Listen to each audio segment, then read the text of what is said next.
The wind in stunning, violent bursts tore across the plains of Wyoming, carrying enough grit to scour the paint off a wagon wheel.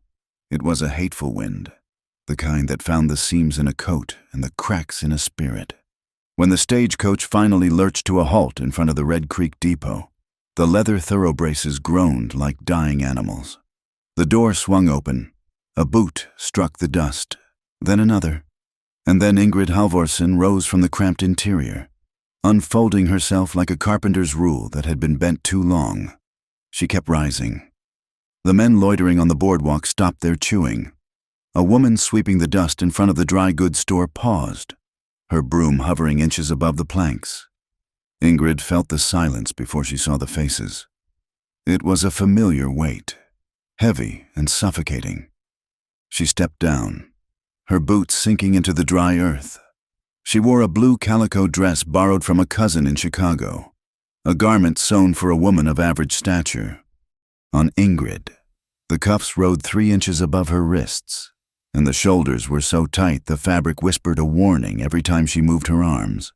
She stood 6 feet and 4 inches tall in her stocking feet. In her boots, she towered over the stage driver, a gnarled man who looked at her with a mixture of pity and relief that she was no longer his cargo. Ingrid kept her eyes on the horizon, refusing to look at the people gathering. She had learned long ago that if she looked them in the eye, they took it as an invitation to comment. "That is a big woman," she heard a man mutter. "That is a giant," a child whispered, the voice carrying on the wind. Ingrid gripped her single carpet bag until her knuckles turned white. She was here for Elias Rourke. He was a homesteader with a claim near the creek, a man who had written letters in a cramped, shaky hand asking for a wife who was strong enough to work and quiet enough to let a man think. She was both. She had come to save her family back east, where the city air was full of coal smoke and hunger. But mostly she had come to find a place where there was enough empty space that perhaps people would stop looking at her. "Excuse me," Ingrid said to the driver. Her voice was low, rolling with the cadence of the Scandinavian North. "I am looking for Mr. Elias Rourke." The driver spat a stream of tobacco juice into the dirt. He looked at the station master, then back at Ingrid. He took off his hat and rubbed a bald spot on his head. "Ma'am," the driver said, "I reckon you did not get the wire in Omaha." Ingrid felt a cold stone drop in her stomach. "What wire?" Elias Rourke passed. The driver said, 3 days ago. Heart gave out while he was fencing the south quarter, dropped right there in the grass." The world tilted slightly. Ingrid did not sway, for she was built like a pine tree. But inside, the ground vanished. She had a grand total of $4.12 in a handkerchief pinned inside her corset. She had a one-way ticket. She had a family waiting for money she was supposed to send once she was settled. "Passed," Ingrid repeated. "Buried him yesterday," a new voice said. Ingrid turned. A man in a black frock coat approached, clutching a Bible like a shield. He had the soft hands of a man who did not work the soil. "I am Reverend Miller," the man said. "A terrible tragedy. Elias was a good man, though quiet. We are deeply sorry for your loss." "Miss Halvorsen," Ingrid said, "but I am not his widow. We were not yet wed." The crowd murmured. This changed things. A widow had rights. A mail-order bride who arrived too late was just a stray dog that needed feeding. "Then what is to be done with her?" a woman called out from the mercantile porch. "She cannot stay at the bachelor quarters." Ingrid felt the heat rising in her neck. She was 24 years old, but in this moment, under the scrutiny of 50 eyes, she felt like the child she had once been, standing on a crate in a carnival tent while men paid a nickel to see the Nordic giantess. "I will need a place to sleep," Ingrid said, forcing her voice to remain steady. "Just for tonight. I can work. I am strong." The Reverend looked uncomfortable. "The boarding house is full, save for the kitchen pantry. I will take it," Ingrid said. Before she could move, the crowd parted. A man walked through, the silver star on his vest catching the harsh sunlight. Sheriff Wade Harlan was a man of average height but possessed a density that made him seem immovable. He had eyes like polished agates, hard and unreadable. He looked Ingrid up and down, not with the gawking curiosity of the others, but with the appraising stare of a man counting livestock. Miss Halvorson, the sheriff said. I am Sheriff Harlan. You are a complication. I did not intend to be, Ingrid said. Intention does not change the fact, Harlan said. Rourke left no will. His claim is up in the air. You have no legal standing here. I just need a room, Ingrid said. For now, Harlan said. But a woman alone, especially one of your particular carriage, attracts attention. This is a rough town. Unattached women are viewed as either prey or property. I would suggest you find a solution quickly, or a train ticket back east. I cannot go back, Ingrid said. The words came out before she could stop them. Harlan smiled, and it did not reach his eyes. Then you had best be cooperative. I like a quiet town. Ingrid walked to the boarding house, the crowd parting around her as if she carried a plague. She felt their eyes on her back, measuring the width of her shoulders, the length of her stride. She ducked her head to enter the doorway, a habit ingrained in her bones. Inside, the air smelled of stale beer and frying grease. The landlady, a sour-faced woman named Mrs. Gable, pointed her to a cot set up in the back of the kitchen, between a sack of potatoes and the wood box. It is $2 a week. Mrs. Gable said, meals extra. Ingrid sat on the narrow cot. It creaked in protest. She placed her bag on the floor and stared at her hands. They were large hands, capable of lifting a cast-iron stove. But now they trembled. Through the thin wall, she could hear the saloon next door, piano music, shouting, and then laughter. Sharp, raucous laughter. It pulled her back. She closed her eyes and saw the canvas tent. She smelled the sawdust. She heard the barker's voice. Step right up. See the Amazon of the North, a monstrosity of nature. She remembered the man who used to poke her leg with a cane to make sure she was real. She remembered the shame, hot and acidic, burning her throat. She lay down, curling her legs up to fit on the mattress. She was alone in a town that did not want her, promised to a dead man, with a sheriff who looked at her like a problem to be solved. 2 hours later, Cole Mercer rode into town. He came from the north, driving a small herd of 20 steers toward the railhead. He rode a dun gelding that looked as tired as he felt. Cole was a man built of wire and scar tissue, his face weathered by sun and silence. He wore a hat that had lost its shape 3 years ago and a coat that had been mended more times than it had been washed. He kept his head down. He did not look at the faces on the boardwalk. He did not check to see who was sitting on the saloon porch. He rode directly to the stockyards, his movements efficient and economical. He negotiated the price for the steers with the station agent, accepting a lower rate because he did not have the energy to argue. He took the money in greenbacks and silver, counting it twice. He owed no man a debt, and he intended to keep it that way. Cole walked toward the general store to buy supplies. He needed coffee, flour, and ammunition. He walked with a slight limp in his left leg, a souvenir from a horse wreck in the Dakota Territory. He was 32 years old, but his eyes were ancient. He had a history that he kept folded tight inside his chest. A violent past he refused to defend and refused to speak of. He saw the commotion near the water trough, a group of ranch hands, fresh from a payout and drunk on cheap whiskey, had formed a semicircle. In the center stood a woman. Cole stopped. He had seen tall women before, but this woman was a pillar. She stood with her back against the rough wood of the livery stable wall. She held a basket of laundry against her chest like a shield. Her face was pale, her eyes wide and fixed on the ground. One of the men, a thick-necked drifter Cole recognized as a troublemaker named Dannon, stepped closer to her. Look at the size of her. Dannon slurped, waving a bottle. I bet she is big enough to break a man in half, or maybe hold him so tight he pops. The other men laughed. It was an ugly sound. Ingrid did not move. She did not speak. She was frozen. It was not weakness that held her still. It was the trap of memory. If she fought, they would call her a monster. If she ran, they would chase. So she stood, turning to stone, hoping they would lose interest. Come on, giant, Dannon said, reaching out to touch the fabric of her sleeve. Let us see if you are woman all the way down." Cole moved. He did not shout. He did not draw the Colt peacemaker that sat on his hip. He simply stepped between the drunk and the woman. He moved with a fluid, quiet speed that made the air seem to change pressure. Cole placed a hand on Dannon's chest. It was not a shove, but a stop. "That is enough," Cole said.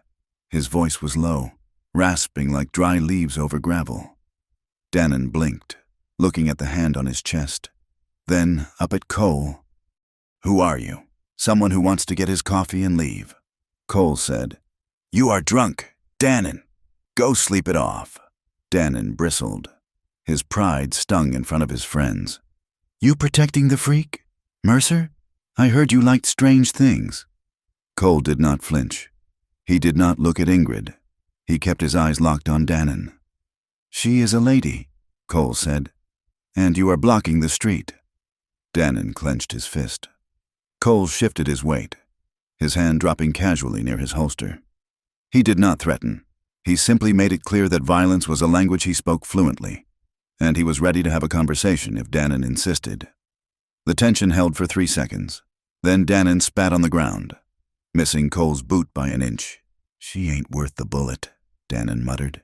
He turned and stumbled away, his friends following like sheep. Cole waited until they were around the corner. Then he turned to Ingrid. He stepped back, giving her 4 feet of space. He did not reach out to steady her. He did not try to touch her arm. "Are you all right?" he asked. Ingrid looked at him. She saw a man with sad eyes and a mouth that looked like it had forgotten how to smile. She noticed immediately that he was not crowding her. Every other man she had met tried to get close, to measure themselves against her height. Cole stood back. "I am fine." Ingrid lied. Her voice shook. "You are shaking," Cole observed. "I'm angry," she said, clutching the laundry basket. Cole nodded. "You have the right to be." "Thank you," she said stiffly. "You did not have to do that." "I did," Cole said. He tipped the brim of his hat. It was a polite gesture, but distant. Ingrid watched him walk away. He moved like a man trying to leave no tracks. The next day, the reality of her situation tightened like a noose. Ingrid sat in the parlor of the boarding house, her knees bumping against the low tea table. Mrs. Gable had suggested she could work off her lodging by doing laundry for the miners and drovers. But when Ingrid had tried to walk to the creek with the baskets, the stairs had been unbearable. She had returned, humiliated, her hands trembling so badly she had dropped the soap. Sheriff Harlan found her there. He closed the door behind him, cutting off the noise from the street. "Miss Halvorson," Harlan said, sitting opposite her, "we need to discuss the Rourke claim." "I was told I have no claim," Ingrid said. "You do not," Harlan agreed, "but you are the closest thing to a relative he has in this county. Now, listen to me. That land is situated on Red Creek. It has water. There is a man, Silas Brand.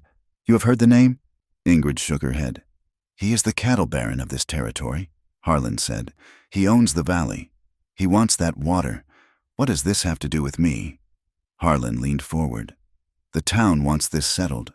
Brand wants the land. If you were to facilitate the transfer, simply sign a statement saying Rourke intended to sell to Brand, I could ensure you have enough money for a ticket to San Francisco or New York.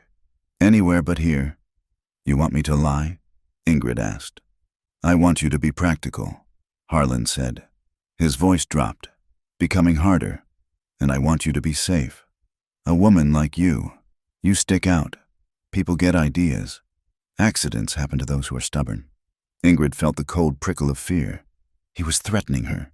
It was wrapped in concern, but it was a threat. "I do not know the law," Ingrid whispered. "I am the law," Harlan said. "Think about it. I will come back tomorrow for your signature." He left her sitting in the gloom. Ingrid felt the walls closing in. She could not go back east to her family without money. She could not stay here and be hunted.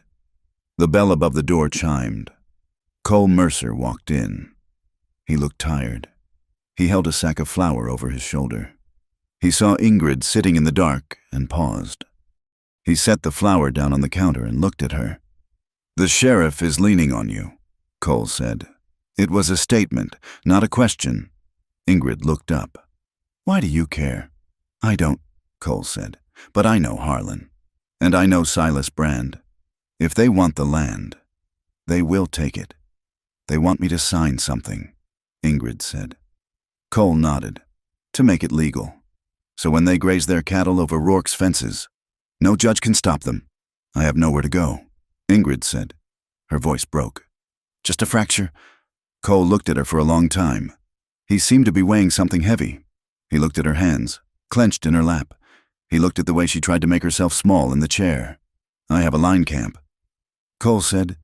Ingrid blinked. What? I work for the Double Bar Ranch, but I stay at the Winter Line Camp. It is 20 miles north. High country, isolated. Ingrid stiffened. I am not that kind of woman, Mr. Mercer. Cole held up a hand. I am not asking you to be. I need a cook. And I need someone to watch the camp when I'm riding lines. It is hard work. It is lonely. But Harlan and Brand won't bother you up there. Not until the snow melts in the spring. Ingrid searched his face. She looked for the lecherous gleam she had seen in so many other men. She saw only fatigue and a strange, stony patience. What is the bargain? She asked. You cook. You keep the fire. I pay you standard wages. You keep your own money. Come spring, you will have enough to buy your own ticket to wherever you want to go. And living arrangements? Ingrid asked, her face heating.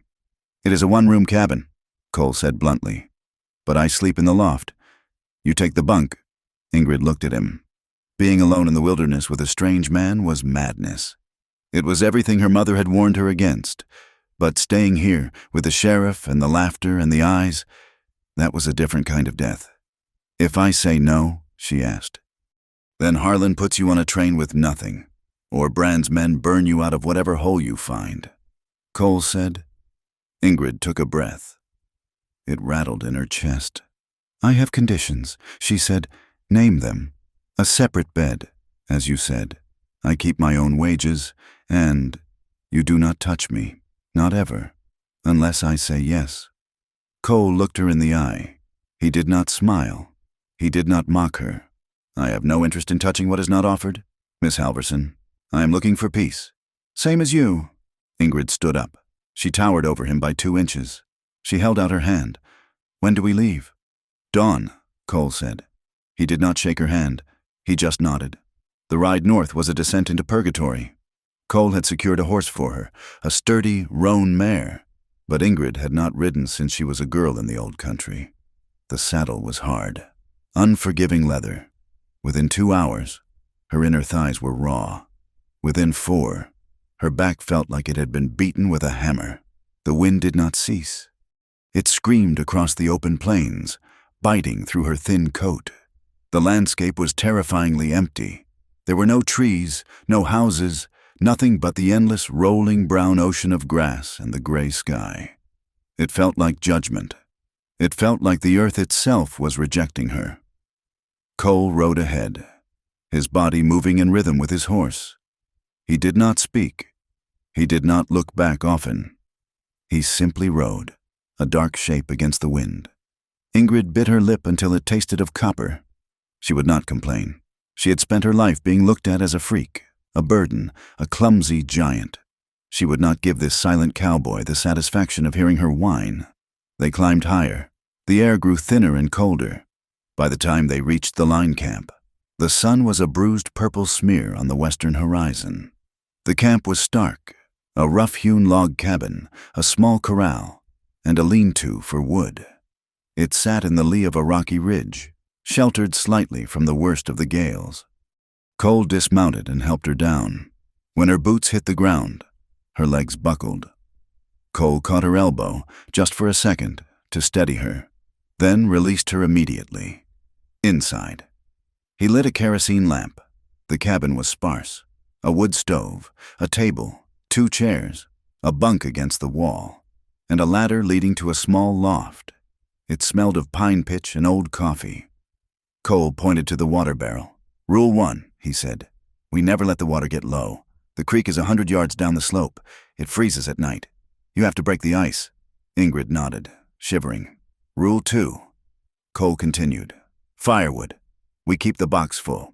If a blizzard hits, we cannot go out. He walked to the window and pointed to the darkness. Rule 3, wolves. They are hungry this year. If you go to the privy at night, you take a lantern and a gun. I will teach you how to shoot. And if riders come? Ingrid asked. Cole turned to her. The lamplight cast deep shadows across his face. If riders come, you get inside and bar the door. You do not open it for anyone but me. He looked at her, seeing the exhaustion in her posture. There are beans in the pot, he said softer. Eat, then sleep. I will take the first watch. The first week was a blur of pain and labor. Ingrid's body, unused to the rigors of the frontier, ached constantly, but she found a rhythm. She learned to bank the fire so it lasted until morning. She learned to mix sourdough biscuits. She learned that silence could be shared without being awkward. One night, the nightmare came. It was the old dream. She was back in the tent. The crowd was pressing in. Hundreds of hands reaching out to pinch her, to pull her hair. The ringmaster was laughing, counting coins. Look at the monster. Look at the giant. Ingrid woke up screaming. She was standing in the middle of the cabin floor. In her hand, she gripped the heavy cast-iron skillet, raised high to strike. Her chest was heaving, her eyes wide and unseeing in the dark. Ingrid! The voice cut through the panic. She blinked. The red fog of the nightmare receded. She saw Cole. He was standing by the ladder, wearing only his long johns and trousers. He was barefoot. He had his hands up, palms open, showing he was unarmed. He was 10 feet away, backed against the wall. Ingrid, Cole said softly. You are safe. You are at the camp. Ingrid lowered the skillet. She looked around, confused. She looked at Cole, half naked and vulnerable, yet radiating a calm that anchored her. I thought, she stammered. She dropped the pan. It clattered loudly on the wood floor. Shame washed over her. Hot and terrible. I am sorry. I am so sorry. I am crazy. You must think I'm a lunatic. Cole did not move closer. He stayed against the wall. I think you have had to fight for your space, Cole said. Ingrid sank onto a chair, burying her face in her hands. They used to pay to see me, she whispered. The words leaked out, a poison she had carried for years. My father, when we first came to America, we had no money.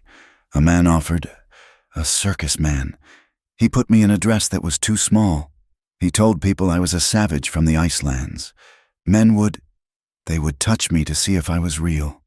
She sobbed, a harsh, jagged sound. I was just a girl. She said, but I was so big. They did not think I had feelings. They thought I was just meat. The silence in the cabin was heavy. The wind howled outside, scratching at the logs. Cole's voice came from the shadows. It was not filled with pity. It was filled with a hard, dark understanding. I cannot change what they did, Cole said. He stepped forward, just into the circle of light from the dying coals of the stove. But here, Cole said, looking her in the eyes, you get to be private. No one looks at you here unless you want them to. No one touches. You are just Ingrid. Ingrid looked up. He was not looking at her body.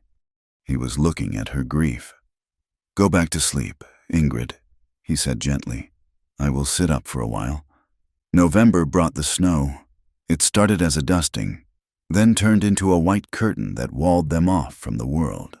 The drifts piled up against the cabin door. The line camp became a tiny island in a sea of white. Ingrid realized with a sudden jolt that she was trapped. She had traded the cage of the town for the cage of this cabin, but as the days went by, she realized the difference. This cage had peace. She and Cole moved around each other in a choreographed dance of domesticity. He mended tack by the fire while she kneaded dough. They spoke little, but the words were necessary. Pass the water. The wind is shifting. The coffee is ready. She watched him. She noticed the way his hands were scarred but gentle when he cleaned his rifle. She noticed that he never let his eyes linger on her inappropriately. He kept his promise. He was a monk of the high plains. Gratitude began to swell in her chest. Replacing the fear, he was saving her. He was feeding her. He was protecting her from the Brands and Harlans of the world. One evening, the storm was particularly fierce. The cabin shuddered under the assault of the wind. The lantern cast a warm, golden glow over the table. Ingrid had mended a tear in Cole's coat. She bit the thread and handed it back to him. "Thank you," Cole said. Ingrid looked at him. His face was relaxed, the tension around his eyes smoothed out by the firelight. He looked younger. "Cole," she said. He looked up. "Yeah, thank you," she said, "for taking me in, for being decent." Cole shrugged, uncomfortable with the praise. "It is a trade. Ingrid, you cook better biscuits than I ever did." "It is more than that," she said. She stood up. The gratitude felt like a pressure inside her. She felt she owed him something. That was how the world worked, wasn't it? A woman paid for protection with her body. That was what the sheriff had implied. That was what the circus had taught her. She wanted to show him she was grateful. She wanted to prove she wasn't just a burden. She walked around the table. Cole went still. Ingrid leaned down. She aimed for his cheek, a sisterly peck, a polite goodbye to the day. But she misjudged. Or he turned. Her lips brushed the corner of his mouth. It was electric. The contact was shocking, warm and rough. Ingrid froze. Her breath hitched. Suddenly, the memory of every grab, every unwanted touch, every jeer crashed into her. The intimacy was too much, too fast. It wasn't the transaction she had prepared herself for. It was real, and that was terrifying. She pulled back, gasping. Her hand flew to her mouth. "First kiss hurts," she whispered. The words tumbled out, nonsensical, born of a child's logic and a woman's panic. Cole was on his feet instantly. He backed away, putting the table between them. His face was pale. "Ingrid," he said, his voice rough. "I am sorry. I moved too close." "No," Ingrid said, tears springing to her eyes. She was shaking again. "I should have been more careful," Cole said. He held up his hands, the same way he had during the nightmare. "I am not asking for that. I told you, I won't take what isn't freely given." "It was," Ingrid cried. She was angry now, not at him, but at herself. She had wanted to offer warmth, but her body had reacted with fear. She was broken. She was a giant broken thing. She wrapped her arms around herself, trying to hold the pieces together. Cole watched her. His eyes were dark with a hunger he was ruthlessly suppressing, but his voice was steady as a rock. "You are scared," he said. "That is natural. The past doesn't leave just because you want it to." He picked up his coat and hat. "I am going to check the horses," he said. "But the storm—" Ingrid started. "I need the cold," Cole said. He opened the door. The wind shrieked, swirling snow into the room. He stepped out and shut the door firmly behind him. Ingrid stood alone in the center of the room. She touched her lips. They tingled. She sank to the floor, the firelight dancing on the walls, and wept. She cried because he was a good man. And she cried because she was afraid that she was too damaged to ever let him know it. Outside, in the howling white dark. Cole Mercer leaned against the logs of the cabin, closing his eyes against the cold, breathing through the desire that burned in his chest, determined to wait until she was ready, even if it took a lifetime. The storm that had locked them in finally broke, leaving the world scoured clean and buried under 3 feet of white silence. The wind did not stop. It never truly stopped in Wyoming, but it changed from a scream to a low, hollow moan that rattled the stovepipe. Life at the line camp settled into a rhythm as hard and predictable as the sun tracking across the southern sky. Survival was not a passive act. It was a series of chores that demanded muscle and will. Ingrid learned the language of the axe. At first, her swings were clumsy, the blade glancing off the frozen pine, sending shocks up her arms to her teeth. But Cole corrected her stance, tapping her boot with his own to widen her base. Within a week, she was splitting rounds with a single, cracking blow. Her size, the very thing that had made her a spectacle in the crowded cities of the East, became her currency here. When the snowdrifts piled against the barn door, blocking it shut, Cole did not have to dig it out alone. Ingrid put her shoulder against the rough wood, planted her boots in the slush, and shoved. The ice cracked. The door groaned and gave way. Cole watched her, leaning on his shovel.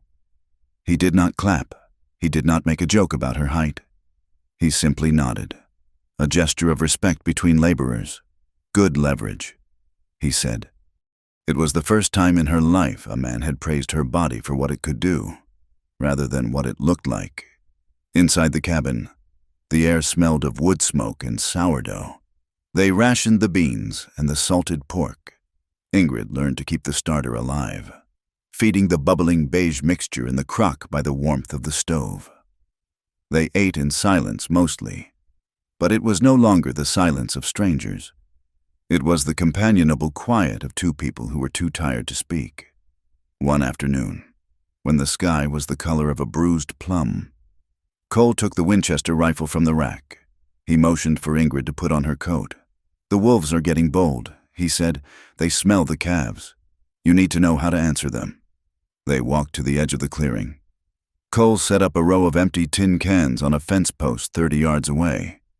He handed her the rifle. It was heavy, the wood stock smooth from years of handling. "Pull it tight into your shoulder," Cole instructed, his voice flat and practical.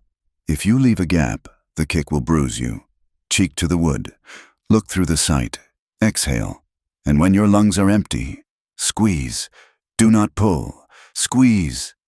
Ingrid raised the weapon. Her arms, long and powerful, held the barrel steady. She felt a strange sensation, not fear, but focus. For her entire life, she had been too big, taking up too much space. But here, looking down the barrel, her size did not matter. The gun did not care how tall she was. It only cared if she was steady. She breathed out. The cold air left her lips in a white cloud. She squeezed. The rifle cracked, a sharp slap against the silence. The tin can on the far left spun into the snow. Cole looked at the can, then at her. "Center mass," he said. "Do it again." Ingrid fired again. Another can fell. She lowered the rifle, the smell of gunpowder sharp in her nose. Her shoulder throbbed where the butt plate had kicked, but the pain felt good. It felt like consequence. It felt like power. She looked at her hands, wrapped around the steel and wood. They were not shaking. The isolation was broken 10 days later by a rider on a mule. He was a circuit preacher, a man named Reverend Thomas with a face beaten red by the wind and a Bible wrapped in oilcloth. He stopped at the camp for coffee and warmth, his eyes darting around the small cabin with the hunger of a gossip. When he saw Ingrid, he paused with his tin cup halfway to his mouth. "I heard talk in town," the Reverend said, his voice dripping with a cloying pity that felt worse than an insult. "They said the big Scandinavian girl had not left the territory." "I am working," Ingrid said, turning her back to stir the beans. "It is a hard situation," the Reverend said to Cole. "A woman alone, unwed, living in close quarters. She has her own bunk." Cole said, his voice was low, warning. "And she earns her keep," the Reverend sniffed. "People talk, Mr. Mercer, and not just about morals. I spoke with Sheriff Harlan before I rode out. He and Mr. Brand are having meetings. They say the Rourke claim is in a legal tangle. They say it needs to be settled before the spring thaw brings the new herds." Ingrid felt her stomach tighten. The mention of Brand made the cabin feel smaller. "Let them talk," Cole said. "We are just wintering the line." The Reverend finished his coffee and left, leaving a sour atmosphere behind him. That night, Ingrid could not sleep. The Reverend's eyes had looked at her the way men had looked at her at the county fair in Ohio 3 years ago. She closed her eyes and saw the banner, "The Nordic Giantess," a wonder of the frozen north. She felt the man's hand on her wrist, the promoter, dragging her out onto the stage. She remembered pulling back, trying to hide behind the curtain, and the roar of laughter from the crowd. "She's shy, a shy monster!" Ingrid sat up in her bunk, gasping. Cole was awake in the loft. She could hear him shifting. "Ingrid? I am fine," she said, though her voice was brittle.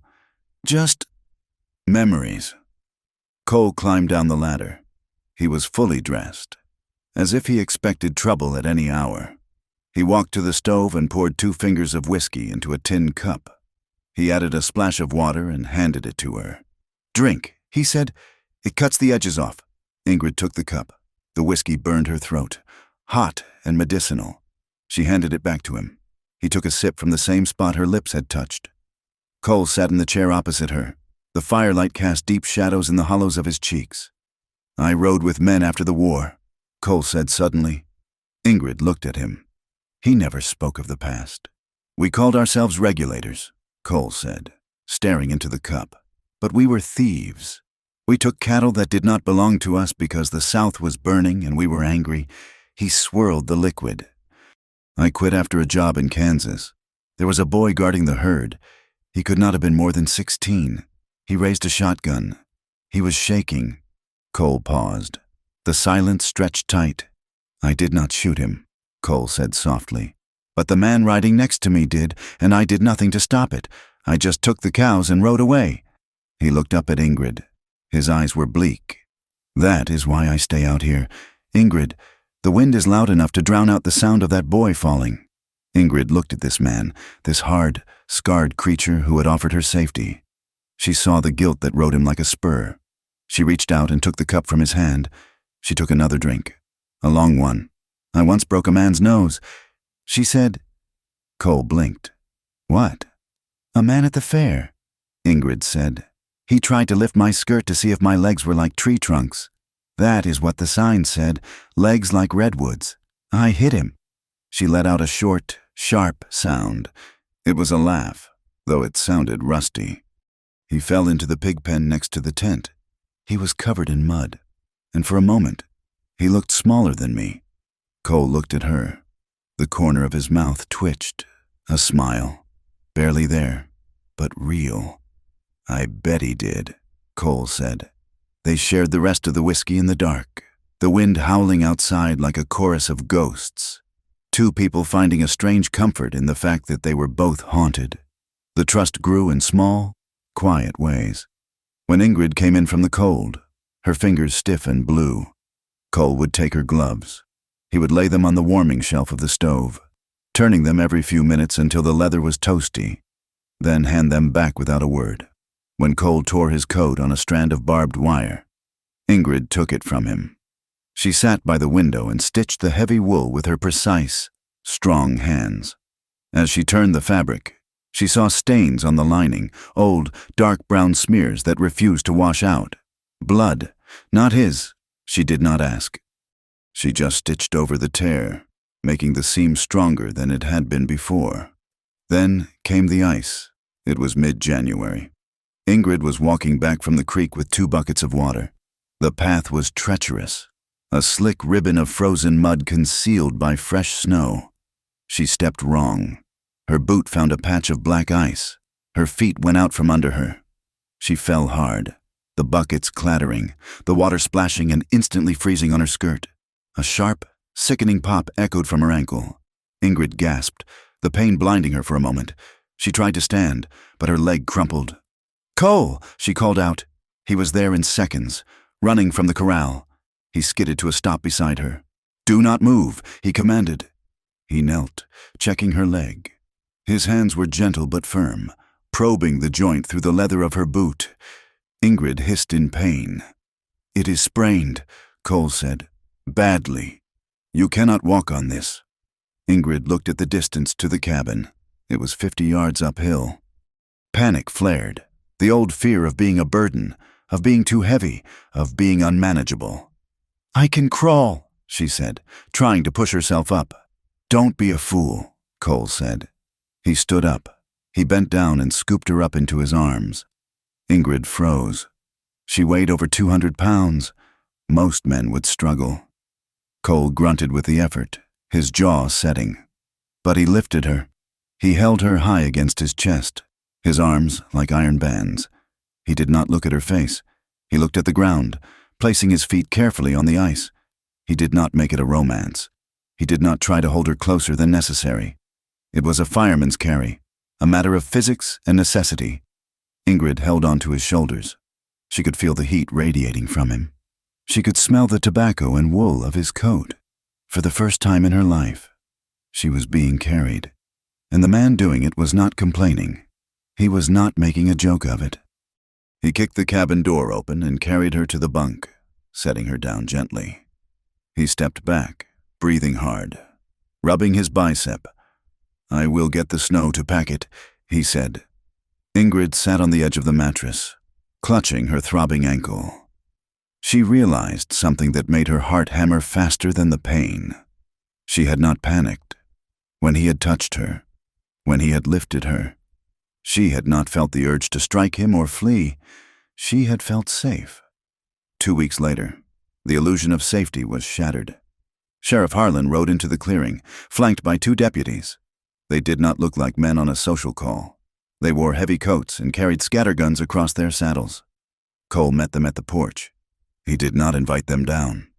"Sheriff," Cole said, leaning against the doorframe, "you are a long way from town." "Checking the lines," Harlan said. He looked past Cole, through the open door, to where Ingrid sat at the table peeling potatoes. Her ankle was still wrapped, propped up on a stool. "And checking on the lady," Harlan added. "I am fine," Ingrid called out. Her voice was steady, though her hands went still. Harlan dismounted. He walked up the steps, his spurs jingling. He stopped 2 feet from Cole. "There is talk. Mercer, about a woman living up here without papers, without a husband. Some folks think it is improper. Some folks think it might be misunderstood." "Misunderstood how?" Cole asked. "As harboring a vagrant," Harlan said, "or taking advantage of a widow's grief." "Ingrid is not a widow," Cole said, "and she is my employee." Harlan smiled, that shark-like, dead-eyed smile. "Silas Brand is a traditional man," Harlan said. "He thinks a woman like Miss Halverson needs a proper situation, a marriage to a local man, or perhaps a train ticket out of the county. He is expanding. Cole, he wants the Rourke water rights, and he does not like loose ends." He looked at Ingrid again. It was the look a butcher gives a side of beef. "You look healthy, Miss Halverson. Country air suits you. Shame if you had to leave it." "We are not selling," Cole said. Harlan turned back to Cole. His voice dropped to a whisper that Ingrid could still hear. "You are a line rider. Mercer, you are nobody. Do not mistake a winter shack for a fortress. Brand will have that land, and if you stand in the way, he will go through you." The sheriff tipped his hat to Ingrid, mocking, cruel, and remounted. "Think on it," he called out. "Spring comes fast."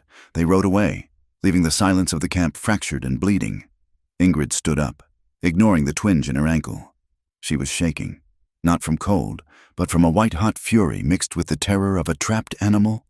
"They will come back," she said. Cole closed the door and barred it. He turned to her. "Yes, they will. They want me to sign," she said, "or they want me gone." Cole walked to the window, watching the riders disappear into the trees. "We have to go to the county seat," he said. "What? In the spring?" Cole said, turning to face her. "We go to the courthouse. We file for your rights as Rourke's intended. We claim the land is yours by contract of betrothal." "I am not a widow," Ingrid cried. "I told you, we never married. The law does not care about your heart." "Ingrid," Cole said sharply, "it cares about paper. If we can prove intent, if we can prove you came here in good faith to be his wife, a judge might grant you the claim, or at least put a hold on Brand taking it." "And then what?" Ingrid asked. "Then I am just a woman with a piece of paper and a cattle baron trying to kill me." "Then we create a shield," Cole said. He took a breath. He looked at her, his eyes searching her face. "We tell them you are under my protection." "Your protection? We tell them you are my intended—" The room went silent. The fire popped in the stove. Ingrid stared at him. "You mean, we lie? We tell them that since Rourke passed, you and I have formed an attachment, that we intend to wed." Ingrid felt the walls closing in again. Marriage. Belonging. It was the trap she had run halfway across the country to escape. "I will not belong to any man," she whispered. "I will not be property. It is for show," Cole said quickly, "to make them hesitate. Brand might kill a squatter, but he will think twice about killing a man's betrothed in open conflict. It buys us time." Ingrid paced the small room, her limp pronounced. "And if I agree?" she asked. "What does this betrothal mean? Inside this house, it means nothing changes," Cole said. "Unless you want it to." Ingrid stopped. She looked at him. She saw the man who had warmed her gloves, the man who had carried her over the ice without groping her, the man who had taught her to shoot. She took a deep breath. "I have conditions," she said. Cole nodded. "Always. I choose the steps." She said, "If we do this, if we pretend, I say where it goes. And if I say stop, you stop, even if the world is watching, even if it ruins the story." Cole did not hesitate. "If you say stop, the world can burn for all I care. I stop." The pact hung between them for days, a tension that was both terrifying and thrilling. They were conspirators now. One evening, the wind died down, leaving a silence so profound it rang in the ears. They were sitting on the bench by the stove. Usually, they sat on opposite sides of the room. Tonight, Ingrid did not move to her bunk. She sat next to him. She shifted her weight until her shoulder brushed against his arm. Cole went still. He did not pull away, but he did not lean in. He let her initiate. The contact was small, 2 layers of wool touching, but it felt like lightning held in a jar. Ingrid stared at the fire. Her heart was hammering against her ribs like a trapped bird. She was 24 years old, and she was afraid of a touch. She hated the fear. She hated the men who had planted it there. "Cole," she said softly. "Yeah, I want to try again." Cole turned his head slowly. "Try what? The kiss?" she said. He looked at her. His eyes were dark, dilated in the dim light. "Ingrid, you don't have to—" "I do," she interrupted. "Not for you. For me." She turned to face him. Her eyes were wet, but her chin was high. "I am tired of being afraid of my own body. Cole, I am tired of flinching. I want to know. I need to know if I can do it. Without hurting." Cole looked at her mouth, then up to her eyes. He placed his hand on the bench between them. Palm up. An invitation. Not a command. "Tell me when," he said. Ingrid leaned forward. She could smell soap and wood smoke on him. She could see the fine lines around his eyes. She was terrified, but she was also furious. Furious at the past for stealing this softness from her.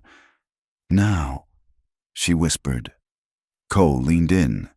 He moved slowly, giving her 1,000 chances to pull back. He did not grab her. He did not put his hands on her waist. He simply leaned forward and pressed his lips to hers. It was not like the first time. It was not a collision. It was a question. His lips were chapped but warm. He held the kiss for 3 seconds, light and steady. Ingrid trembled. A shudder ran through her massive frame. Tears leaked from her eyes, hot and fast. Cole pulled back immediately. "Ingrid, I am okay," she gasped. "I am okay." She wasn't crying from pain. She was crying from relief. It hadn't hurt. He hadn't tried to own her. He hadn't tried to devour her. She reached out and grabbed the lapels of his coat. She pulled him back. Again, she whispered, "Please." This time, she kissed him. She pressed her mouth against his, awkward and hungry. She felt the stubble on his chin. She felt the sudden, sharp intake of his breath. Cole's hands came up, hovering for a split second before settling on her waist. His touch was heavy, grounding. He held her as if she were something precious, something that might break, even though she was strong enough to lift a wagon wheel.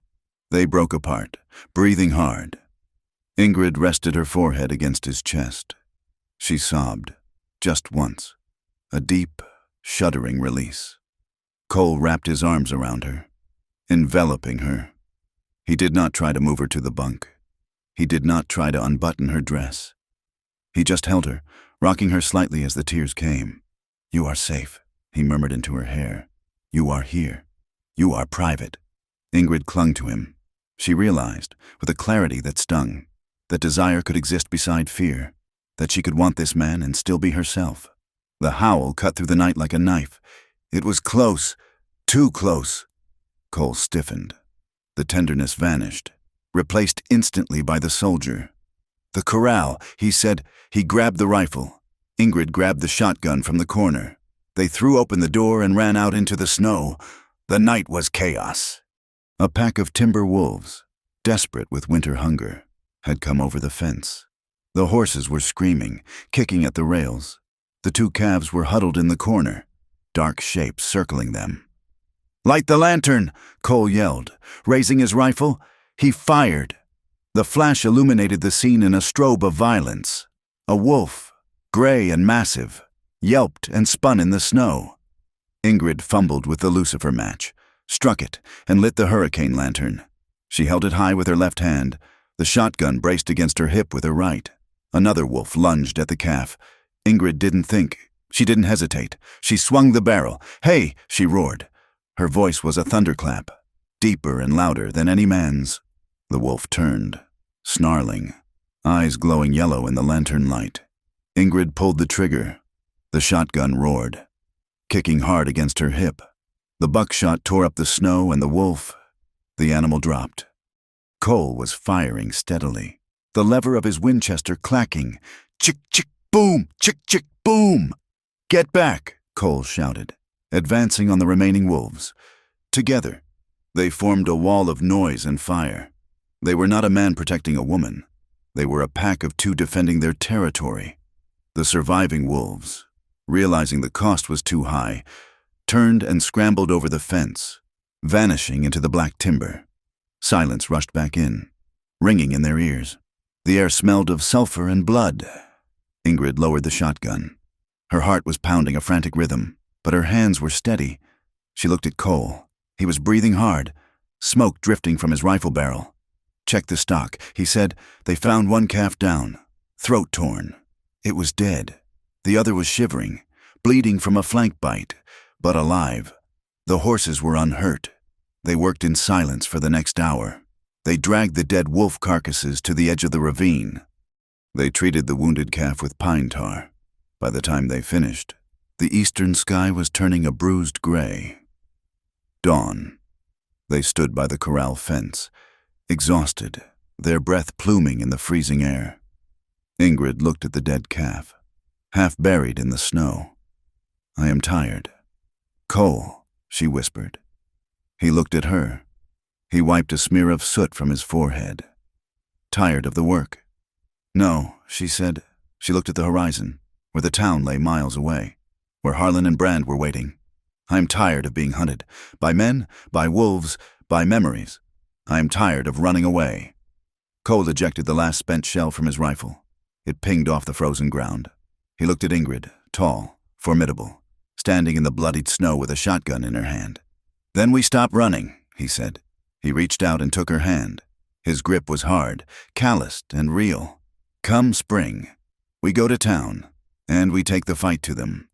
Spring broke over the Wyoming territory, not with a gentle awakening, but with a violent, heaving thaw. The snow, which had been a clean white blanket for months, collapsed into a thick, sucking gumbo of mud that threatened to swallow wagon wheels whole. The creeks swelled into brown torrents, tearing at their banks, and the air smelled of wet earth and rotting grass. For Ingrid Halverson and Cole Mercer, the ride back to town was a battle against the landscape. The wagon lurched and groaned, the horses fighting for every step in the mire. Mud splattered Ingrid's skirts, drying in heavy gray cakes.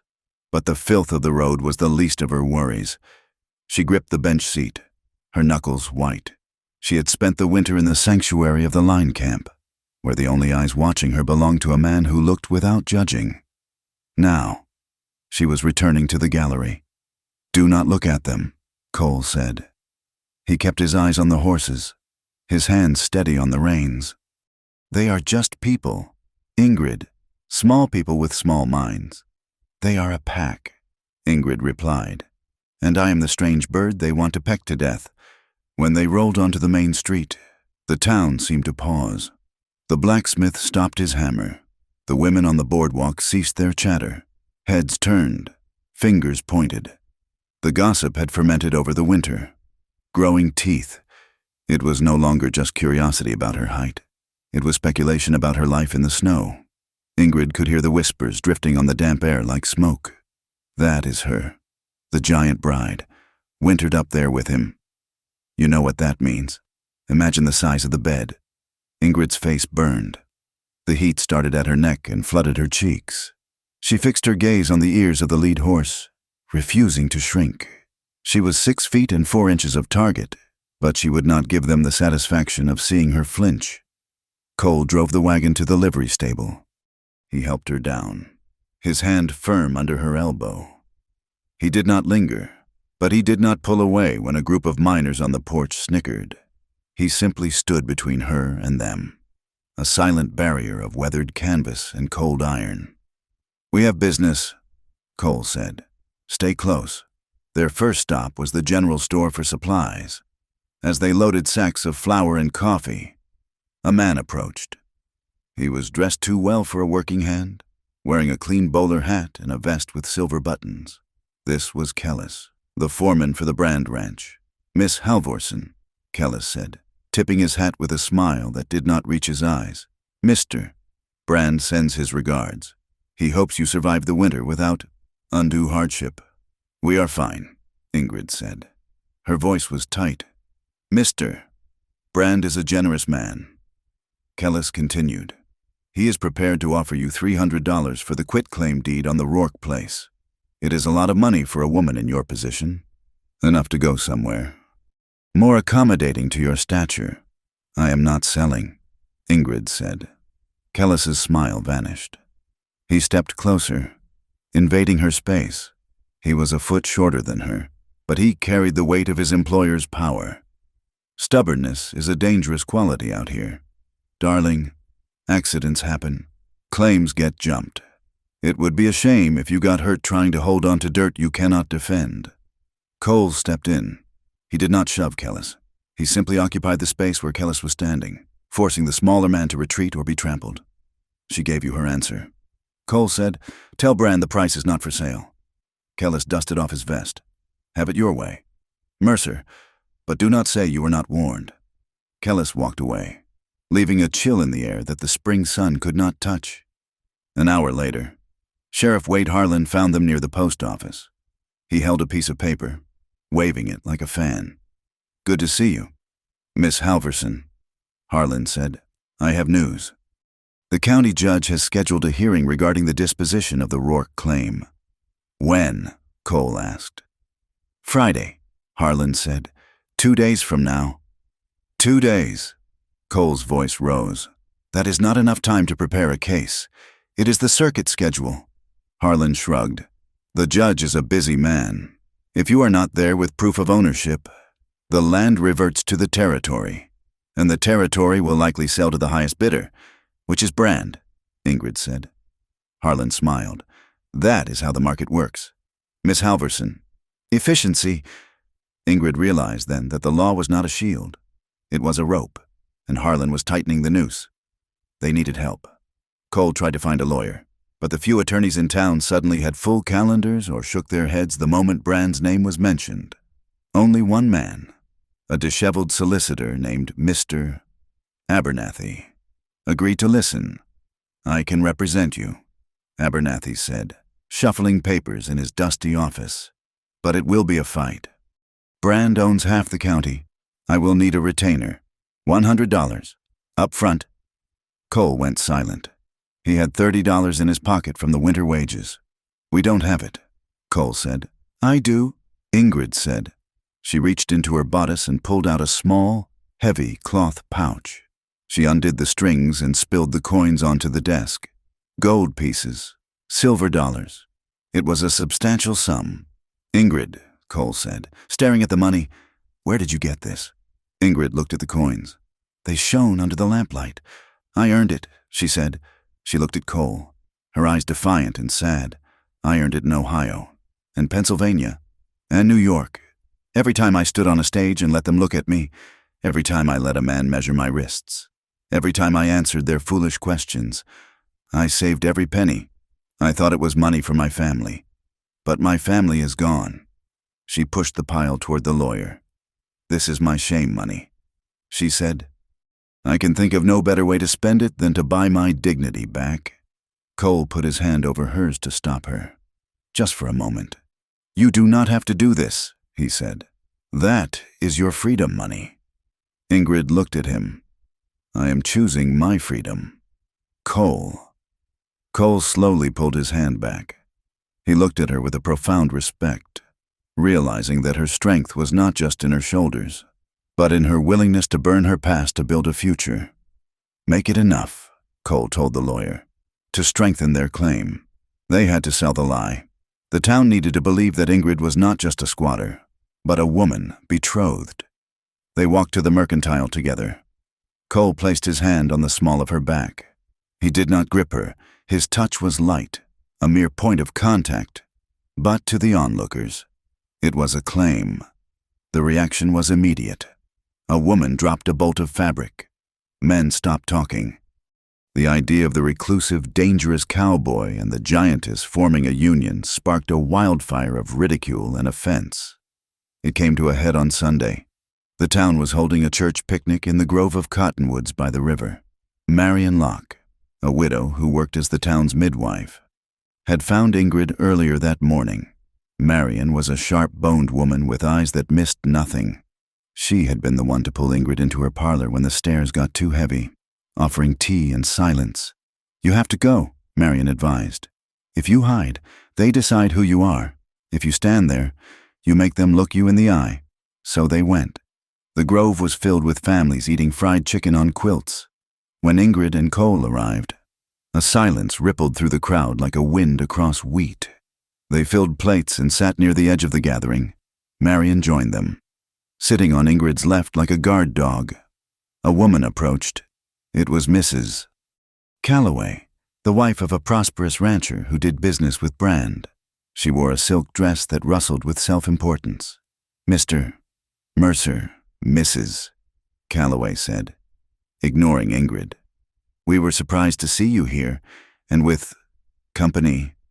"Ingrid is my intended," Cole said calmly. "Is she?" Mrs. Calloway sniffed. She looked at Ingrid with open disgust. "It seems unnatural. A woman of such proportions. It is like a jest against God's design. One wonders what kind of man is drawn to such a thing. It must be a sin to tempt men into such perversions." The air went still. Ingrid felt the old urge to flee. She felt the tears pricking her eyes, the shame of the carnival tent rising in her throat. She started to stand, to run back to the wagon. Cole stood up. He did not shout. He did not draw a weapon. He simply looked at Mrs. Calloway with a gaze so cold it could have frozen the river. "Say that again," Cole said. "Excuse me?" Mrs. Calloway stammered. "Say it louder," Cole said. "So everyone can hear you insult a woman who has done you no harm. Explain to the Reverend exactly how my future wife is a sin." Mrs. Calloway took a step back, flustered. Ingrid reached up and touched Cole's arm. "No, Cole," she said. She stood up. She unfolded to her full height. She looked down at Mrs. Calloway, and for the first time, she did not slouch. She did not try to make herself smaller. "I am not a spectacle," Ingrid said. Her voice shook, but it carried clearly across the quiet grove. "And I am not a punishment. I work hard. I pay my debts.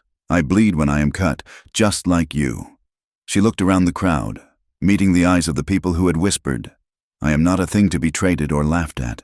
I am a woman, and if God made me this size, it is because he knew I would need to carry heavy burdens like your cruelty." She sat down. For a moment, no one moved. Then, Marion Locke took a loud, deliberate bite of a pickle. "Well said," Marion declared. A few of the homesteaders nodded. Some of the men looked at their boots, ashamed. Mrs. Calloway turned red and huffed away, but the venom had been drawn out of the wound. The victory was short-lived. That afternoon, a rider brought a note. Silas Brand invited Miss Halverson to his ranch to discuss a final settlement before the hearing. Cole refused to let her go alone. They rode out to the Brand estate, a sprawling compound that looked more like a feudal kingdom than a ranch. The main house was 2 stories of white-painted wood with glass windows imported from St. Louis.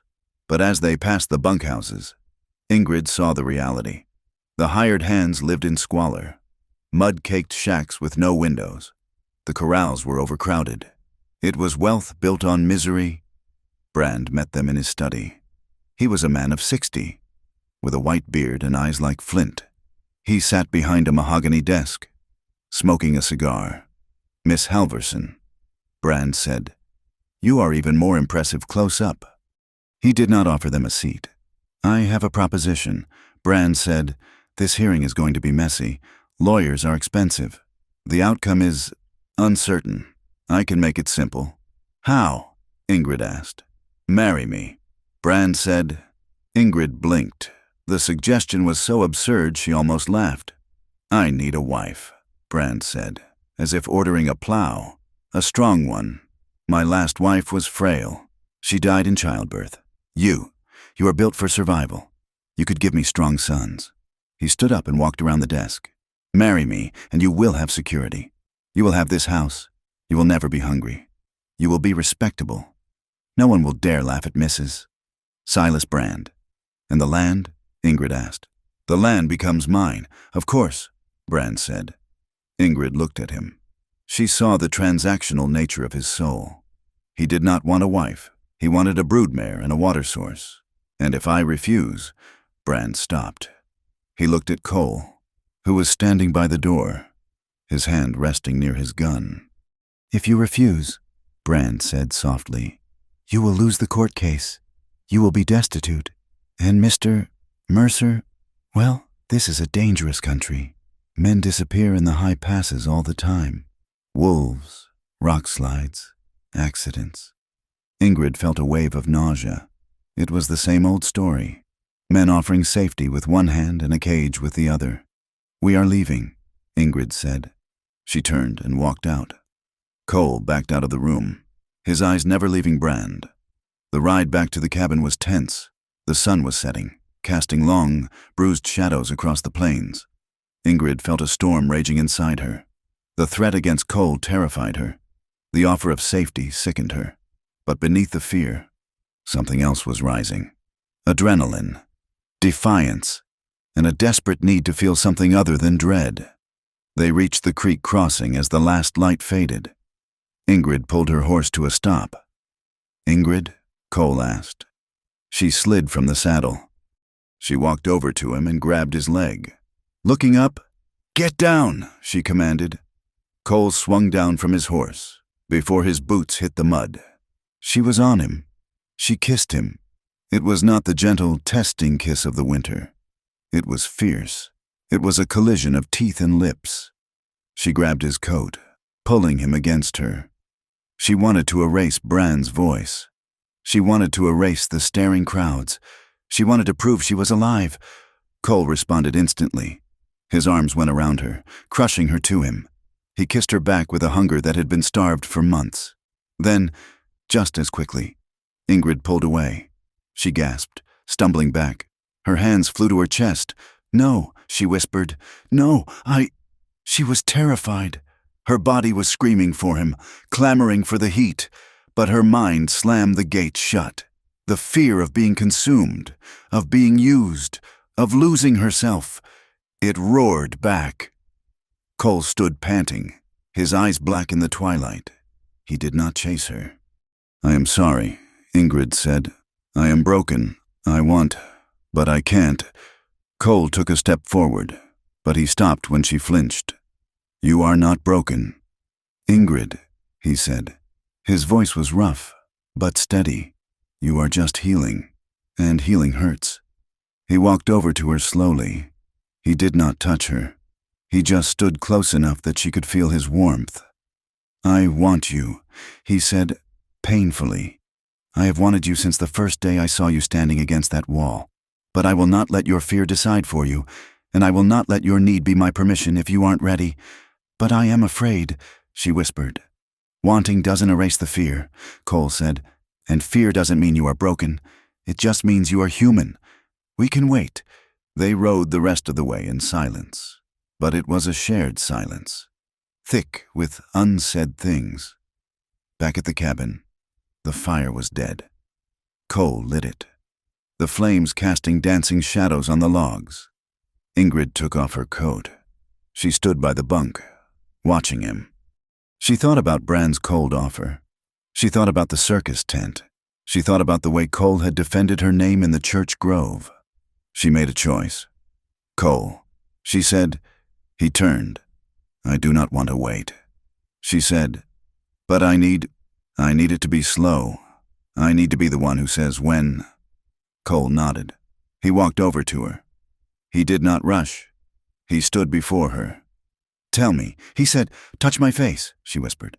Cole raised his hand. He cupped her cheek. His thumb brushed her jaw. Kiss me, she said, gently. He did. Open my dress, she said. His fingers worked the buttons. He was shaking slightly. She realized. He was afraid too. Afraid of hurting her. Afraid of doing it wrong. That realization broke the last chain around her heart. They moved to the narrow bunk. It creaked under their combined weight. The night became a series of whispered permissions. Is this okay? Yes. Here. Yes. Stop. He stopped instantly. He held her, waiting, his breath hot against her neck. Okay, go. It was not a conquest. It was a conversation. For the first time in her life, Ingrid was not a landscape to be conquered or an oddity to be examined. She was a participant. She asked him to promise. Cole, she whispered in the dark, her skin against his. If I ever say no, even if I whisper it, promise me you will listen. Cole kissed her forehead. It felt like a seal on a document. Always. He said, I swear it. The fear was there, lurking at the edges. But she pushed it back with every breath. She chose to be held. She chose to be touched. She chose to trust him. When the release came, it was not an explosion, but a profound, shuddering wave of relief. She cried out, not in shame, but in victory. She had reclaimed the territory of her own skin. Cole held her afterward, his arm thrown over her waist, their legs tangled. She listened to his heart slow down. She felt powerful. She felt real. The morning brought the world back with a vengeance. Cole went out at dawn to feed the horses. He came back inside 2 minutes later, his face grim. Come look, he said. Ingrid wrapped a blanket around herself and went to the door. In the mud around the cabin, there were prints, hoof prints. Men had circled the cabin in the night. They had come close enough to look in the windows if the shutters hadn't been drawn. They hadn't attacked. They had just left a message. We are here. We can take you whenever we want. Brand, Ingrid said. He is tightening the screws. Cole said. He went to the supply chest and began pulling out traps. Heavy steel jaw traps he used for bears. We can't stay here tonight, Cole said. I will set these around the perimeter, but it isn't safe. I am taking you to Marion's in town. You will be safe there until the hearing. No, Ingrid said. Cole looked up. Ingrid, this isn't a game. They were 10 feet from where we slept. I am not hiding, she said. She walked over to the wash basin and splashed cold water on her face. If I go to Marion's, I'm just hiding behind another skirt. If we leave this claim, Brand wins. We stay. We face the hearing tomorrow. Cole looked at her. He saw the set of her jaw. He saw the woman who had shot a wolf. All right, he said, but we sleep in shifts. And the guns stay loaded. At noon, a boy on a pony rode up. It was the messenger from the telegraph office, looking terrified to be this far out. Telegram for Miss Halverson? The boy squeaked, tossing the envelope and turning his pony around before she could even answer. Ingrid tore it open. Her hands shook. What is it? Cole asked. She looked at him, her face pale. It is from the court clerk. She said, the judge arrived early. The hearing has been moved. To when? This afternoon. She said, at 4 o'clock. Cole looked at the sun. It was already past 1. It is a trap, Cole said. They knew we were out here. They knew we couldn't make it in time if they changed the schedule last minute. Ingrid threw the paper into the fire. Hitch the wagon, she said. We can't make it in the wagon, Cole said. The mud is too deep. Then we ride, Ingrid said. And we ride hard. She grabbed her coat. I am not losing this. Cole, not after everything. Cole grabbed his gun belt. Then let's ride. They scrambled out the door, leaving the warmth of the cabin behind, riding straight into the teeth of a game that was rigged to destroy them. The heat that spring afternoon was a physical weight, pressing down on the scorched earth between the line camp and the county seat. The road was no longer a mud pit, but had baked into a rutted washboard of hard-pan clay that rattled the teeth of anyone foolish enough to traverse it. The dust was a constant companion, coating the back of the throat and stinging the eyes. Ingrid Halvorsen sat on the seat of the rented buckboard wagon, her hands folded in her lap to keep them from shaking. Cole Mercer drove, his hat pulled low against the glare, his eyes scanning the horizon where the heat shimmer made the sagebrush dance like ghosts. The land looked endless and indifferent, a vast, tawny ocean of dry grass that did not care if they lived or died, or who owned the deed to a patch of dirt near a creek. It would remain long after their names were eroded from headstones. "We will be there in an hour," Cole said, his voice raspy from the dust. Ingrid nodded but did not speak. The dread in her stomach was heavier than the heat. She had faced wolves and blizzards, but those were honest enemies. A courtroom was a different kind of predator, one that used words she did not fully understand and laws written by men who had never seen a woman like her. When they rolled into the county seat, the town was already simmering. Horses stood 3 deep at the hitching rails, their tails swatting lazily at flies.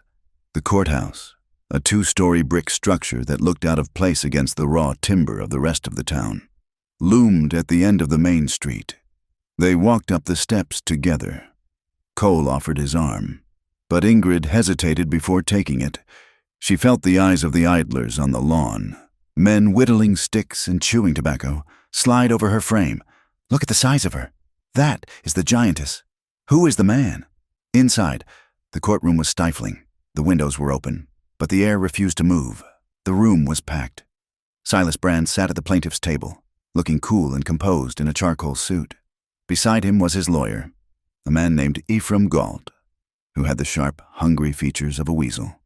Sheriff Wade Harlan sat behind them, leaning back in his chair with a smirk that promised nothing good. Ingrid and Cole took their seats at the defendant's table. They had no lawyer. The retainer had been too high, and the one honest man, Mr. Abernathy, had taken ill suddenly, a convenience that smelled of Brand's money. Judge Thaddeus Stone banged his gavel. He was a man with a face like a dried apple and little patience for the frontier rabble. "This court is now in session," the judge intoned. "We are here to determine the disposition of the claim filed by the late Elias Rourke and the subsequent petition by Silas Brand for acquisition of said lands. Mr. Galt stood up. He hooked his thumbs into his vest pockets and paced in front of the bench. "Your Honor," Galt began, his voice oily and smooth. "The matter is simple. Mr. Rourke died intestate. He left no heirs. My client, Mr. Brand, has offered a fair market price to the territory for the land. However, this woman clings to the property like a barnacle." He turned and pointed a long, accusatory finger at Ingrid. "She claims a right based on a marriage that never happened. She is an outsider, Your Honor, an immigrant transient who arrived after the man was already in the ground. She is a fraud, utilizing her unique physical intimidation to squat on land that belongs to decent, law-abiding citizens." Ingrid felt the blood rush to her face. The whispers in the gallery grew louder. She heard the words freak and giant ripple through the room. "Mr. Galt continued. "Furthermore, she cohabitates with a man of questionable reputation, Mr. Cole Mercer, in a manner that insults the moral fabric of this county." Cole started to stand, his chair scraping loudly against the floorboards.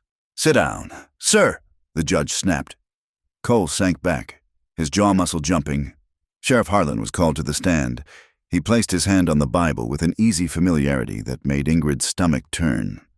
"Sheriff," Galt asked, "in your professional opinion, is Miss Halvorsen fit to manage this claim?" Harlan looked directly at Ingrid. His eyes were flat and cold. "In my opinion, the woman is unstable." He said, "She is prone to emotional outbursts. I have seen her in states of agitation that suggest a feeble mind, living out there in the wilds, without proper male supervision. Well, it does things to a woman's head. She needs protection. Your Honor, not land. The room murmured in agreement. Of course. A woman that size, alone, she must be mad. It was easier to believe she was crazy than to believe she was capable. Ingrid stood up. Your Honor, she said. The judge peered at her over his spectacles.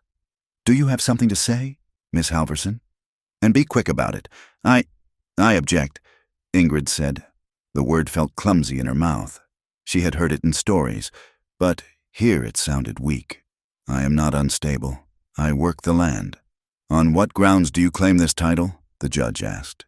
Do you have a will, a deed, a marriage certificate? No, Ingrid said, but Elias sent for me. We had a contract, and Mr. Mercer and we are intended. The gallery erupted in laughter. Galt smiled, a thin, cruel expression. Intended, Galt mocked. A convenient fiction. Your Honor, invented to circumvent the law. Ingrid tried to explain. She tried to talk about the letters Elias had written, about the promise of a home, but the legal words tripped her. She said affidavit when she meant agreement. She stumbled over her English, the vowels of her homeland thickening her tongue under pressure. Every mistake was a victory for Galt. The judge sighed, checking his pocket watch. It seems clear. The judge said that the defendant has no legal standing. Cole was gripping the edge of the table so hard his knuckles were white. Behind him, in the first row of the gallery, 3 of Brand's hired guns were snickering. Hey, Mercer, one whispered. Does she crush you when she rolls over? Cole spun around. Shut your mouth. Cole snarled. Order, the judge shouted. One more outburst. Mr. Mercer, and I will have you in irons. Cole turned back, his chest heaving. He was trapped. If he fought, he proved them right. If he stayed silent, they lost. Ingrid felt tears of frustration prick her eyes. She looked at the sea of faces, hostile, amused, indifferent. Then she saw Marion Locke in the back row. The midwife caught Ingrid's eye. She mimed a motion with her hands, kneading dough, chopping wood. She mouthed one word, work. Ingrid took a deep breath. She stopped trying to be a lawyer. She stood to her full height, ignoring the gasp from the front row. Your Honor, Ingrid said. Her voice dropped an octave, finding the resonance that came from her chest. I do not know your big words, but I know this land. She walked out from behind the table. Galt tried to step in her way, but she simply moved past him like a ship parting water. I know that the south fence has 3 posts rotted that need replacing next week. I know the creek freezes 4 inches deep in January and you must break it with an axe, not a hammer, or the handle snaps. I know the soil in the lower pasture is too alkali for wheat, but good for Timothy grass. She looked at Brand. Mr. Brand does not know this. He knows money. I know the dirt. I have paid for that claim with sweat. I have fed the stock when the wolves were scratching at the door. I have mended the roof. Is that not ownership? Is labor not the law of the West? The room went quiet. For a moment, the reality of her life, the sheer, undeniable hardness of it, cut through the legal smoke. The judge paused. He looked at Brand, then at Ingrid. He seemed unsettled by the raw dignity of her statement. This court acknowledges the value of labor, the judge said slowly. However, the legal complexities remain. I cannot issue a ruling today. I will take this matter under advisement and issue a verdict in 30 days. Until then, the status quo remains. He banged the gavel. Court is adjourned. It was not a victory. It was a stay of execution. But as Brand stood up, his face was red. He had expected to walk out with the deed. Outside, on the steps, Brand's men were celebrating as if they had won. They passed a flask of whiskey, laughing loudly. 30 days, Harlan said to Cole as they passed. A lot can happen in 30 days. Mercer, a man could have a lot of bad luck. They left town as the sun began to dip below the horizon, painting the sky in violent shades of purple and bruised black. They took the buckboard wagon, needing to haul the supplies they had purchased before the hearing. The road home was a tunnel of darkness. The moon was obscured by thick clouds. The only sound was the rhythmic clatter of the wheels and the breathing of the horses. Ingrid sat beside Cole, exhausted. The adrenaline of the courtroom had faded, leaving her hollow. "You did good back there," Cole said quietly. "They didn't listen," Ingrid said. "They just looked." "They listened," Cole corrected. "You made the judge blink. That is more than most do." They reached a narrow pass where the road dipped through a dry wash, flanked by high banks of scrub oak and rock. It was a natural choke point. Cole stiffened. He pulled back on the reins. "Whoa," he whispered. The air felt wrong, too quiet. The crickets had stopped singing. Crack. A rifle shot shattered the night. The bullet struck the front left wheel of the wagon. The spokes shattered. The wagon lurched violently to the left. Tipping, Ingrid was thrown sideways. She hit the dirt hard, the breath driven from her lungs.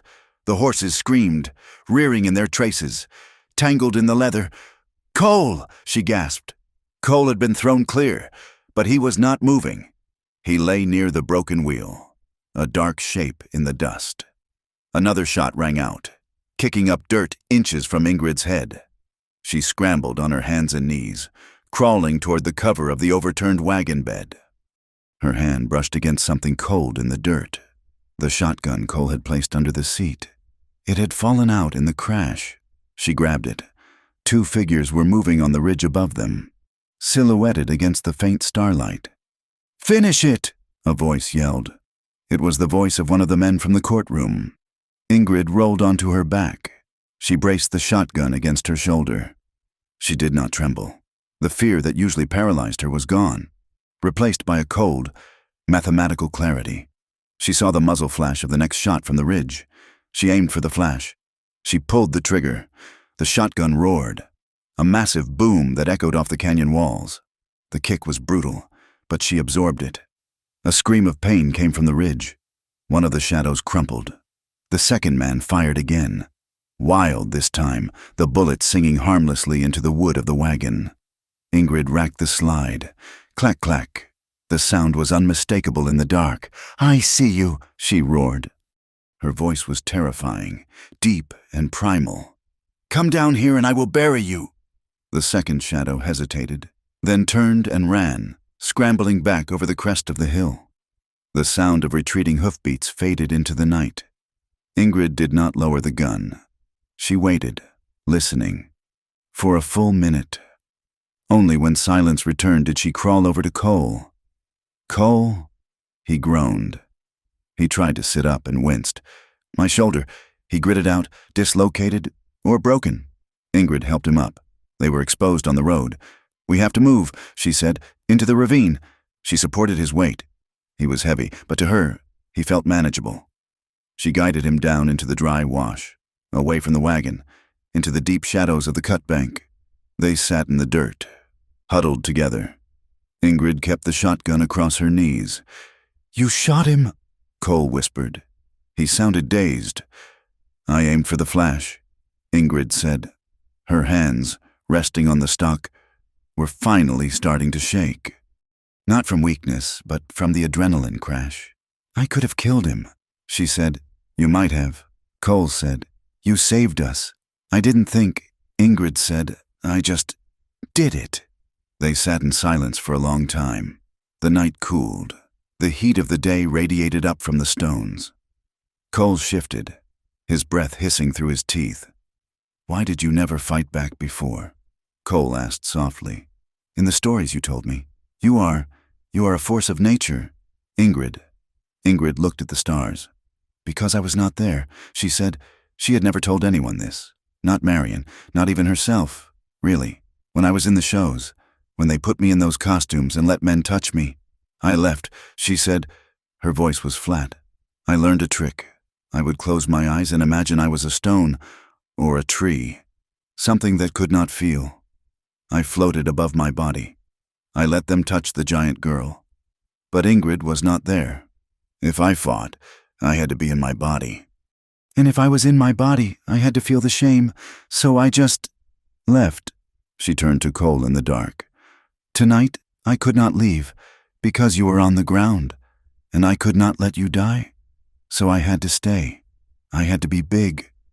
Cole reached out with his good hand and found hers in the dark. He squeezed it. I have a ghost too, he said. He leaned his head back against the dirt bank. The man I killed. In Kansas, it wasn't just a robbery gone wrong. It was a man named Silas Brand's cousin. Ingrid froze. I didn't know it then. Cole said, I found out later. The man who works for Brand now, the one with the scar who laughed in court. That is Garrett, the dead man's brother. Ingrid felt a chill that had nothing to do with the night air. This isn't just about land, she whispered. No, Cole said. Brand wants the water. But he hired Garrett because Garrett wants me dead. And now you are in the middle of a blood feud. Ingrid looked at the shotgun in her lap. She hated that her love for this man was tied to this danger. She hated that violence was the currency they had to trade in.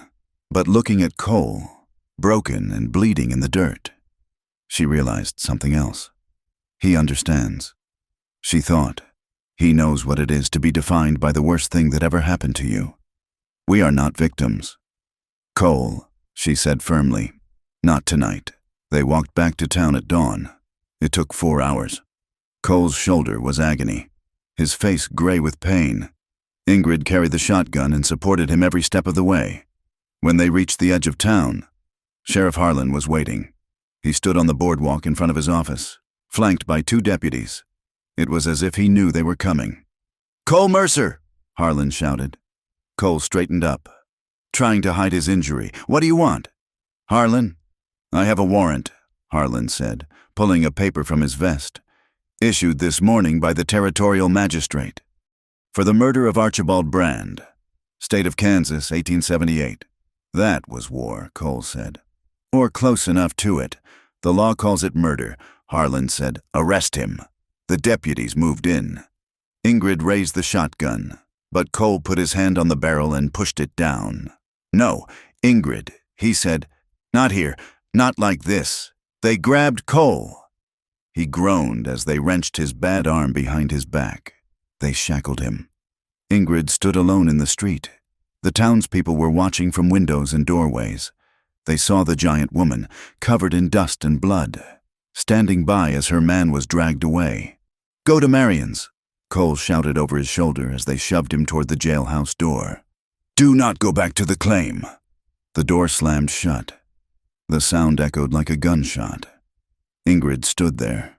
For a moment, the old urge to shrink, to hide, to apologize for taking up space, washed over her.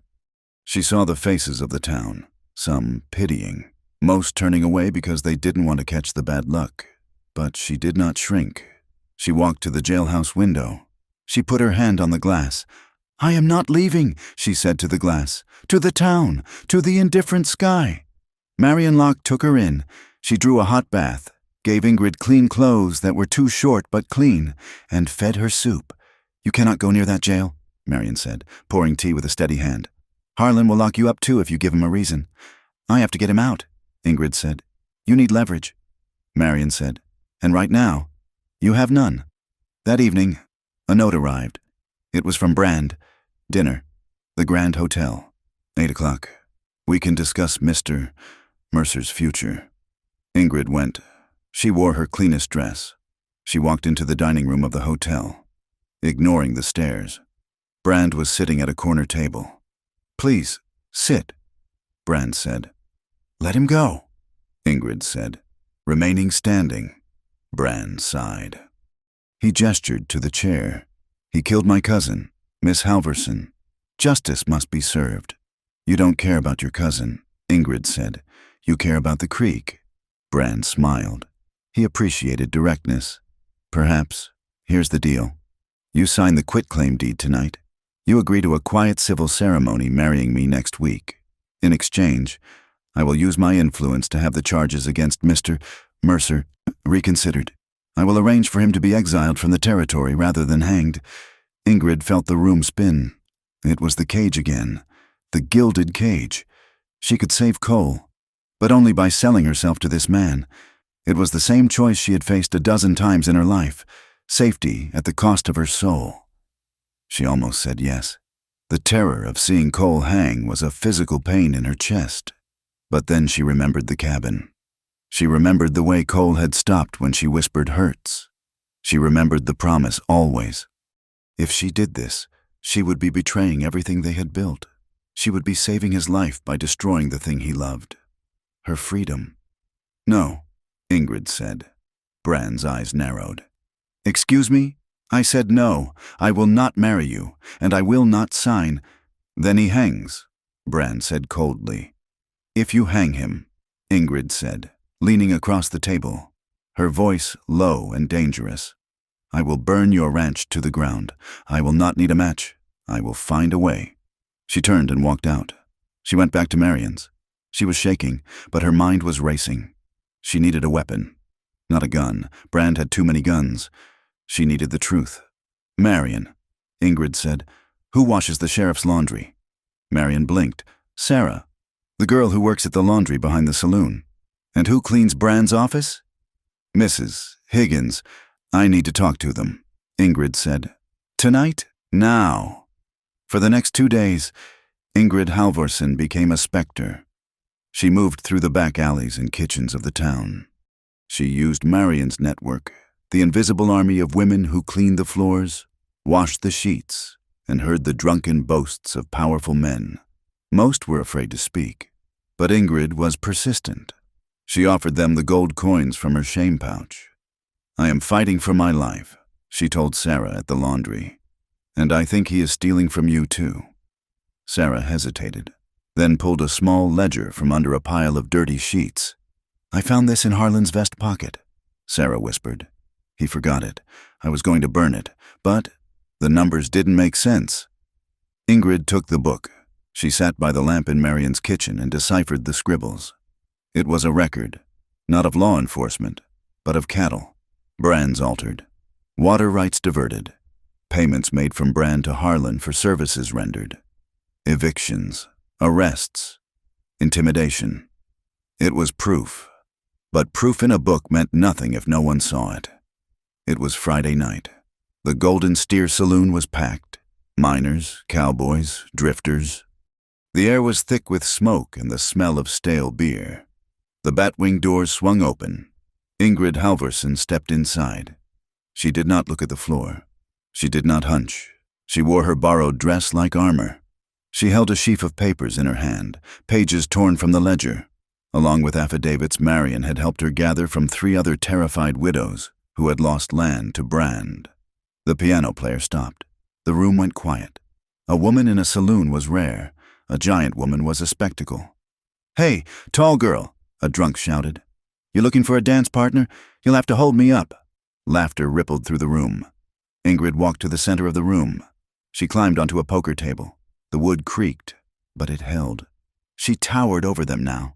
She was 7 feet above the floor. Listen to me, she shouted.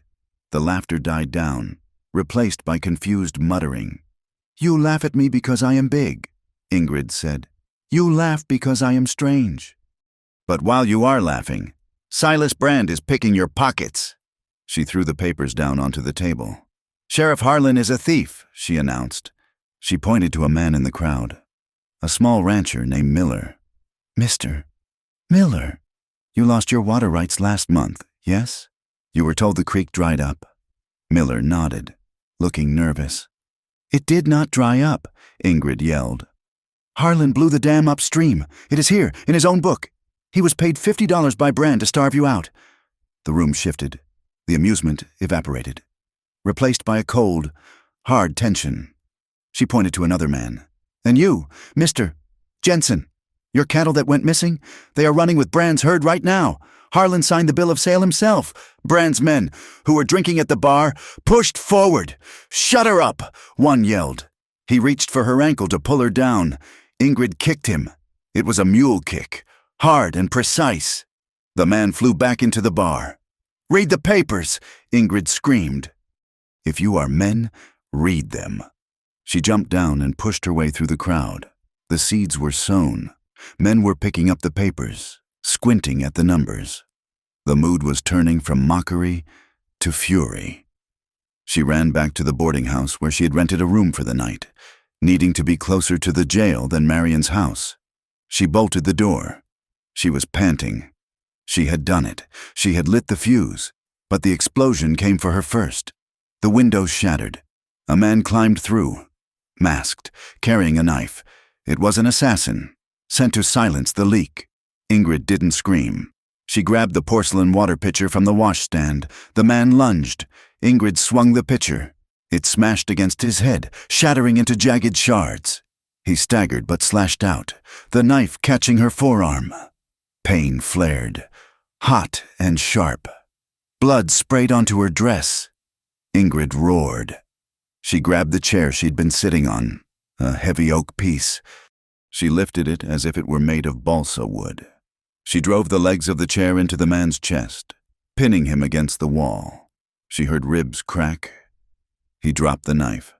She dropped the chair and grabbed him by the throat. She squeezed. She saw the fear in his eyes, the realization that he was not fighting a victim, but a titan. "Tell Brand," she hissed, her face inches from his. "Tell him he missed." She threw him toward the window.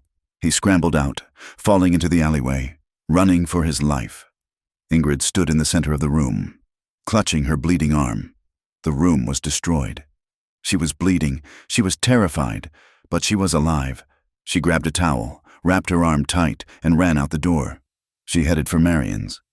As she ran through the dark streets, she realized the truth of the West. It wasn't about law. It wasn't about fairness. It was about living long enough to make them hear you. She reached Marion's porch and collapsed against the door, hammering with her good hand. "Justice," she thought as the door opened and light spilled out, "is just survival with a voice." And she was done being quiet. The cell in the basement of the sheriff's office was a box of damp stone and iron that smelled of wet straw and despair. Cole Mercer sat on the edge of the narrow cot, his hands hanging loosely between his knees. His shoulder, dislocated in the crash and popped back into place with brutal efficiency by the jailer, throbbed with a dull, sickening rhythm that matched his heartbeat. He had been there for 2 days. He had not slept.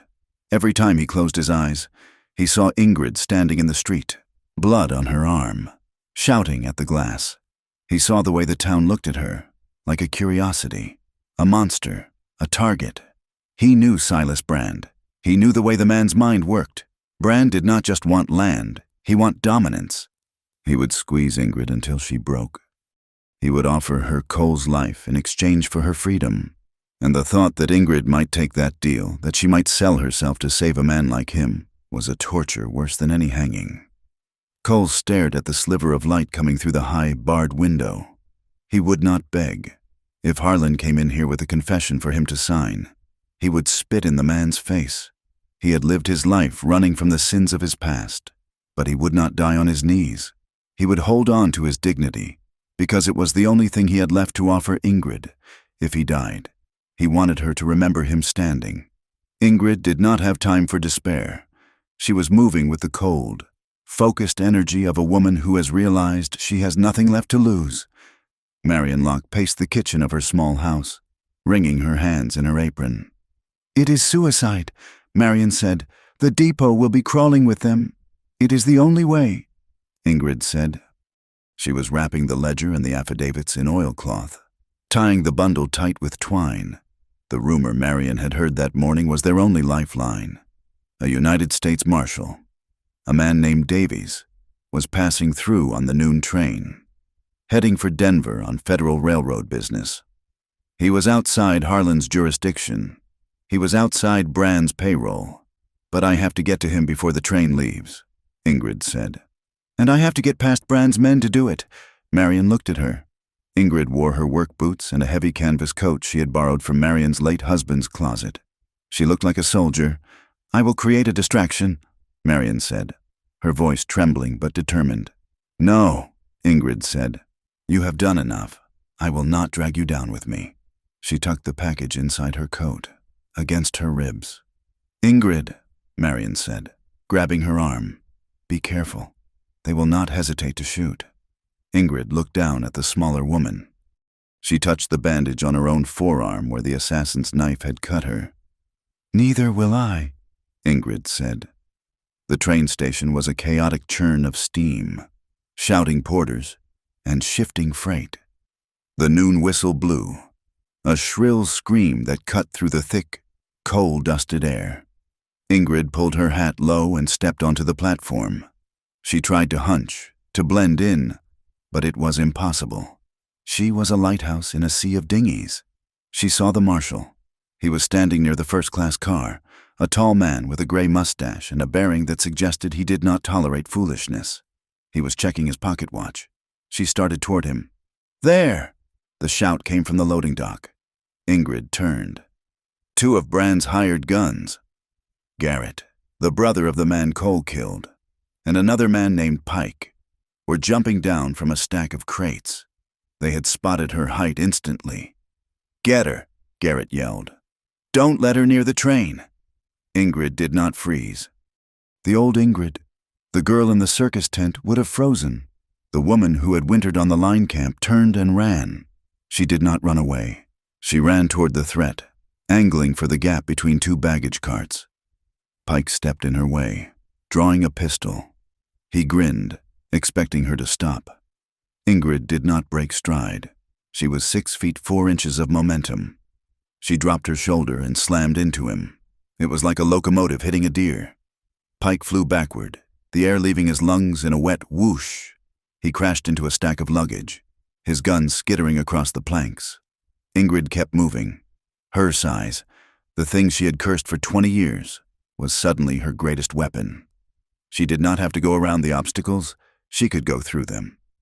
Garrett was chasing her, shoving people aside. "Stop!" Garrett screamed. "Stop or I drop you!" Ingrid ducked behind a high pile of wool bales just as a bullet splintered the wood near her ear. The crowd on the platform screamed and scattered. Panic erupted. Ingrid used the chaos. She wove through the screaming passengers, her long legs eating up the distance. She saw the marshal turn, his hand going to the gun at his hip, alerted by the gunfire. Ingrid vaulted over a crate of chickens, landing heavy but solid. She was 10 yards away. Garrett rounded the corner, leveling his revolver. Ingrid grabbed a heavy iron pry bar leaning against a support post. She didn't have time to aim. She hurled it. The iron bar spun through the air and struck Garrett in the shin. He howled, stumbling and firing his shot into the station roof. Ingrid reached the marshal. She slammed into him, breathless, wild-eyed. "Marshal Davies!" she gasped. The marshal had his gun drawn, pointed at her chest. "Back off!" he barked. Ingrid reached into her coat. The marshal's finger tightened on the trigger. She pulled out the oilcloth bundle and shoved it against his chest. "Take it!" she yelled. "Read it!" "It is the proof." "Proof of what?" the marshal demanded, looking from her to the man writhing on the ground. "Corruption!" Ingrid shouted over the noise of the hissing steam. "Theft! Murder! Sheriff Harlan and Silas Brand. It is all there. The cattle brands. The water rights." Garrett was trying to stand up, reloading his pistol. "Marshal!" Garrett yelled. "That woman is a fugitive. She is dangerous." The marshal looked at Garrett, then at the frantic woman towering over him. He felt the weight of the ledger in his hand. He looked into Ingrid's eyes. He saw terror there, yes, but he also saw a ferocious, undeniable truth. He lowered his gun. "Stand down!" the marshal bellowed at Garrett, his voice booming with authority. "I am a federal officer. Drop that weapon or I will put you down." Garrett hesitated. He looked at the star on the marshal's chest. He looked at the crowd watching. He spat on the ground, holstered his gun, and limped away into the smoke. The marshal looked at Ingrid. He opened the oilcloth. He flipped through the pages, seeing the columns of altered numbers, the signatures. "This is serious." "Miss," the marshal said, his face hardening, "if this is authentic, half the lawmen in this county are going to prison." "It is real," Ingrid said, her chest heaving. The marshal looked at her. "You understand what you have done. You have started a war. They will come for you. It will turn violent." Ingrid straightened her coat. She wiped a smudge of soot from her cheek. She looked at the blood on the platform where Pike had fallen. "Mr. Marshal," she said, her voice dropping to a register of absolute calm. My life has been violent since the day I was born. People have pushed me, poked me, and hunted me. I am done being quiet. I am done hiding. Let them come." Silas Brand did not wait for the law. When word reached him that the ledger was in federal hands, he knew the legal game was over. He switched tactics instantly. If he could not own the land by paper, he would scorch it so that no one could have it. He sent riders. Ingrid saw the dust cloud from the edge of town. She knew where they were going. She did not go to the sheriff. She went to the livery stable. She saddled her horse with fast, efficient movements. Marion Locke appeared at the stable door. Behind her were 3 men: Miller, Jensen, and a young homesteader named Aris, whose barn had been burned the month before. They carried Winchester rifles and grim expressions. "You are not going alone," Marion said. "We are tired of being picked off one by one," Miller said, checking the action on his rifle. "If they take the Rourke claim today, they take mine tomorrow." Ingrid looked at them. For months, she had been the outcast. Now, she was the captain. "Ride hard," Ingrid said. They thundered out of town, a ragtag cavalry racing against destruction. When they crested the ridge overlooking the creek, smoke was already rising. Brand's men were there. They had tied ropes to the porch of the cabin and were using horses to pull the supports down. A fire had been set in the lean-to. Ingrid felt a scream build in her throat, but she swallowed it. Grief was a luxury she could not afford. That cabin was the only home where she had ever felt safe. It was the place where Cole had warmed her gloves.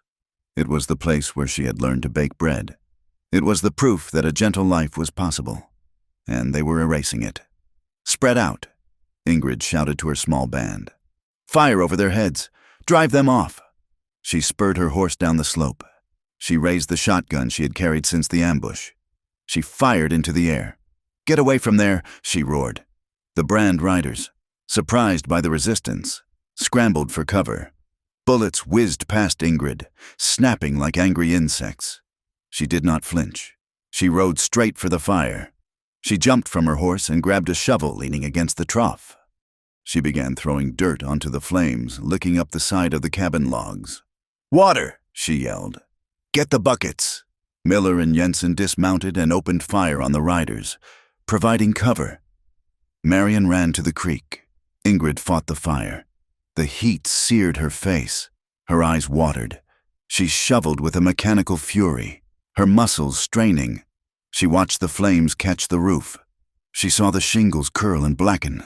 It was no use. The wood was too old, too dry. The fire climbed faster than she could fight it. The roof groaned. Sparks showered down. Ingrid stood back, her chest heaving, her face streaked with soot and tears. She watched the cabin, her sanctuary, turn into a skeleton of orange fire against the blue sky. She felt a hollowness open inside her. They had taken it. They had taken the wood and the stone. But as she looked around at her neighbors firing back at the tree line, defending the patch of scorched earth she stood on, she realized something. They could burn the house, but they could not burn the claim. And they could not burn her. The grief turned sharp. It crystallized into a cold, diamond-hard rage. She turned to the ridge. "Keep firing," she ordered. "Do not let them cross the creek." The standoff lasted an hour. Then, a bugle sounded. Not the cavalry, but close enough. Marshal Davies rode over the hill, flanked by 4 deputies and, surprisingly, Sheriff Harlan, who looked pale and was riding with his hands tied to his saddle horn. "Cease fire!" the marshal shouted.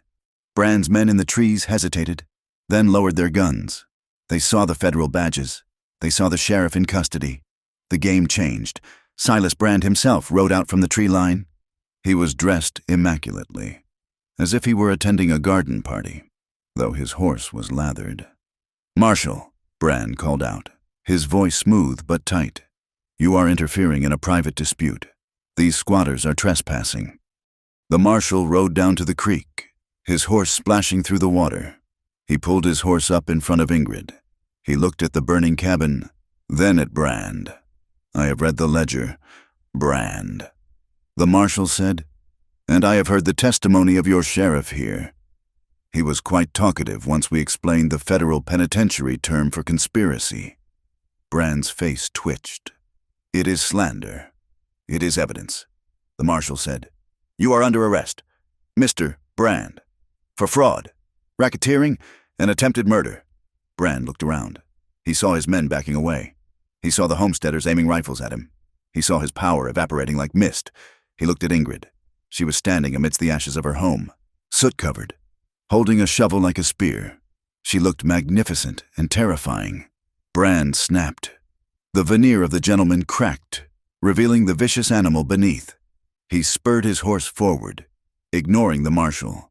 He rode straight at Ingrid. "You think you win," Brand screamed. "You are nothing. You are a freak, an investment I should have made." He reached down as he galloped past, grabbing her arm. He meant to drag her, to trample her, to break her one last time. Ingrid did not pull away. She planted her feet in the mud. She locked her arm. She was 6 feet 4 inches of labor-hardened muscle. She was an anchor. Brand's horse jerked. Brand was ripped from his saddle. He hung in the air for a second, suspended by his grip on her arm, before Ingrid yanked him down. She spun him around. She did not slap him. She did not scratch. She balled her large, capable hand into a fist and drove it into his jaw. It was a punch thrown with 24 years of suppressed anger. It was for the circus tent. It was for the stairs. It was for the cabin. It was for Cole. Brand hit the ground like a sack of wet grain. He did not get up.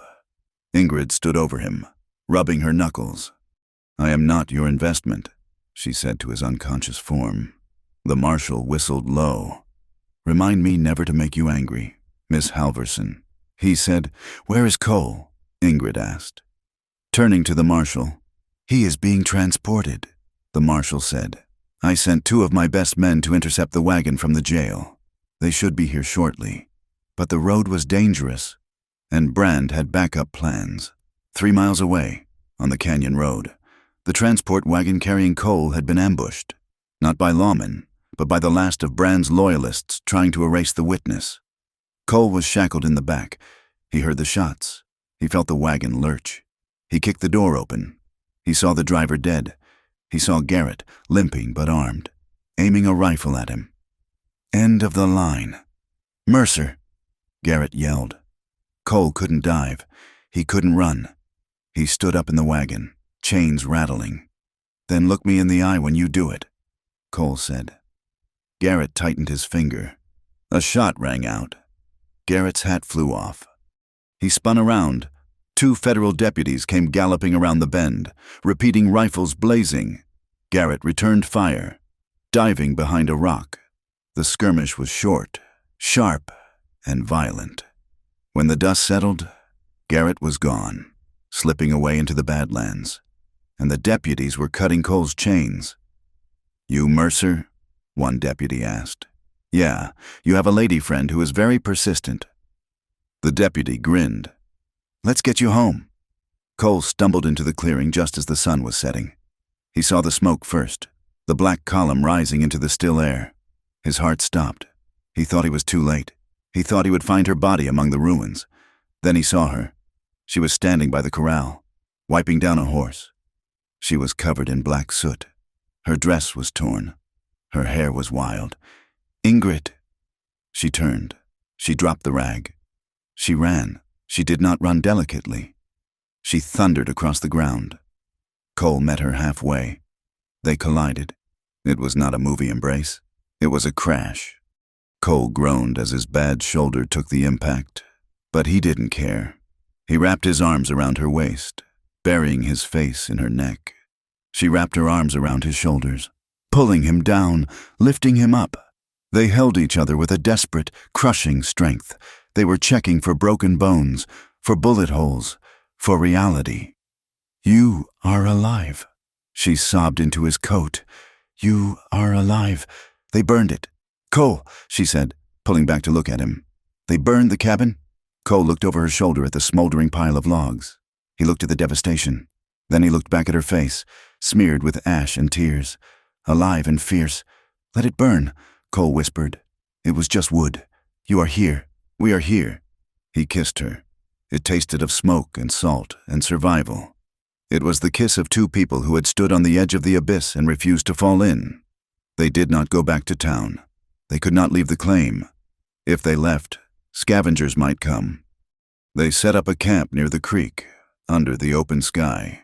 They laid out bedrolls on the ground, sheltered by the willows. The night was quiet. The violence of the day had drained away, leaving a strange, exhausted peace. They lay side by side under the stars. The sky was torn with clouds, revealing patches of brilliant, cold light. Ingrid turned to him. She reached out and touched his face, tracing the line of his jaw. "Are you hurt?" she asked. "Just old hurts," he said. "And you?" "My knuckles are bruised," she said. "I punched Silas Brand." Cole laughed, a genuine, wheezing laugh that hurt his ribs. God, I wish I'd seen that. They fell silent. The intimacy between them shifted. It wasn't just relief anymore.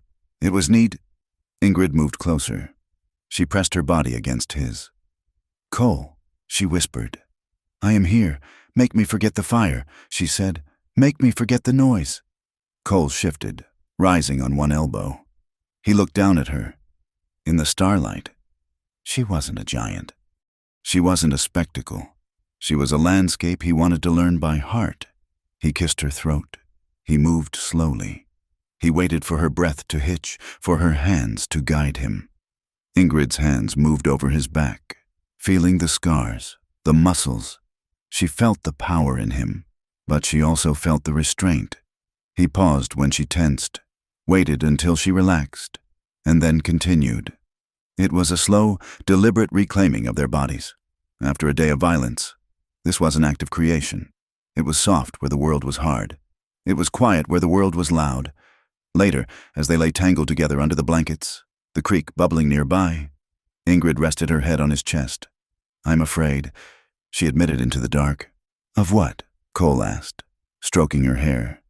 "That loving you makes me weak," she said. "Before, when I was alone, I had nothing to lose. I could be hard.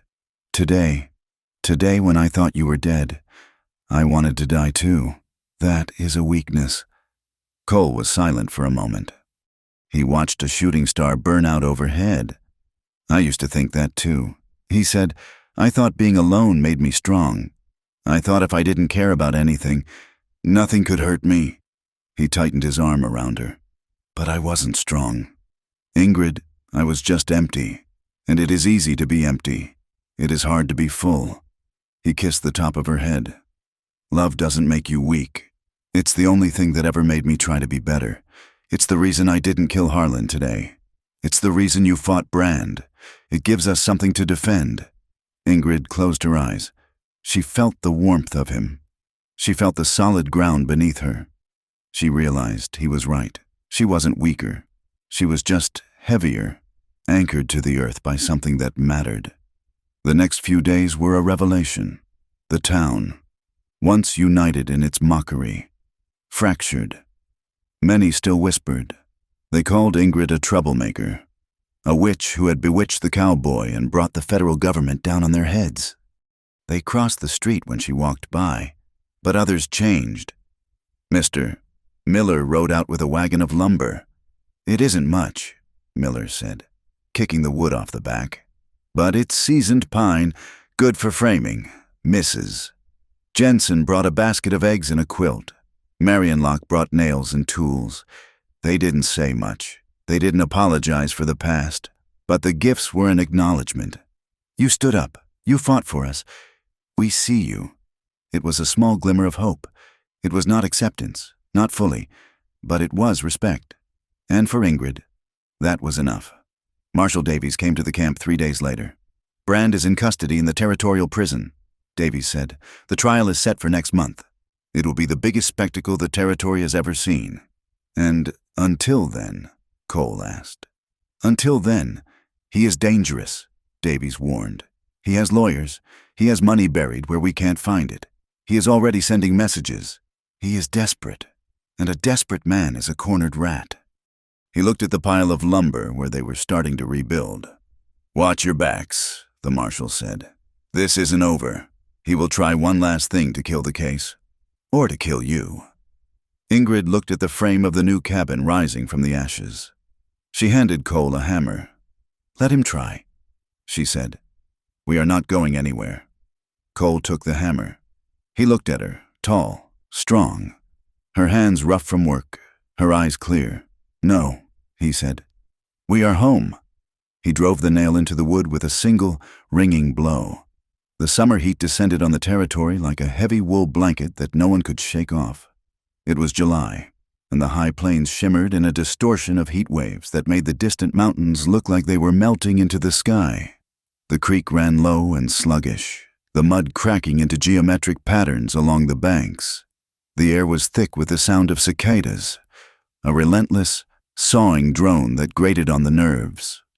Tension lay over the county seat, heavier than the heat. It was in the way men looked at each other on the boardwalk, hands hovering near waistbands. It was in the way women hurried their children indoors when a rider passed. Everyone knew that the reckoning was coming.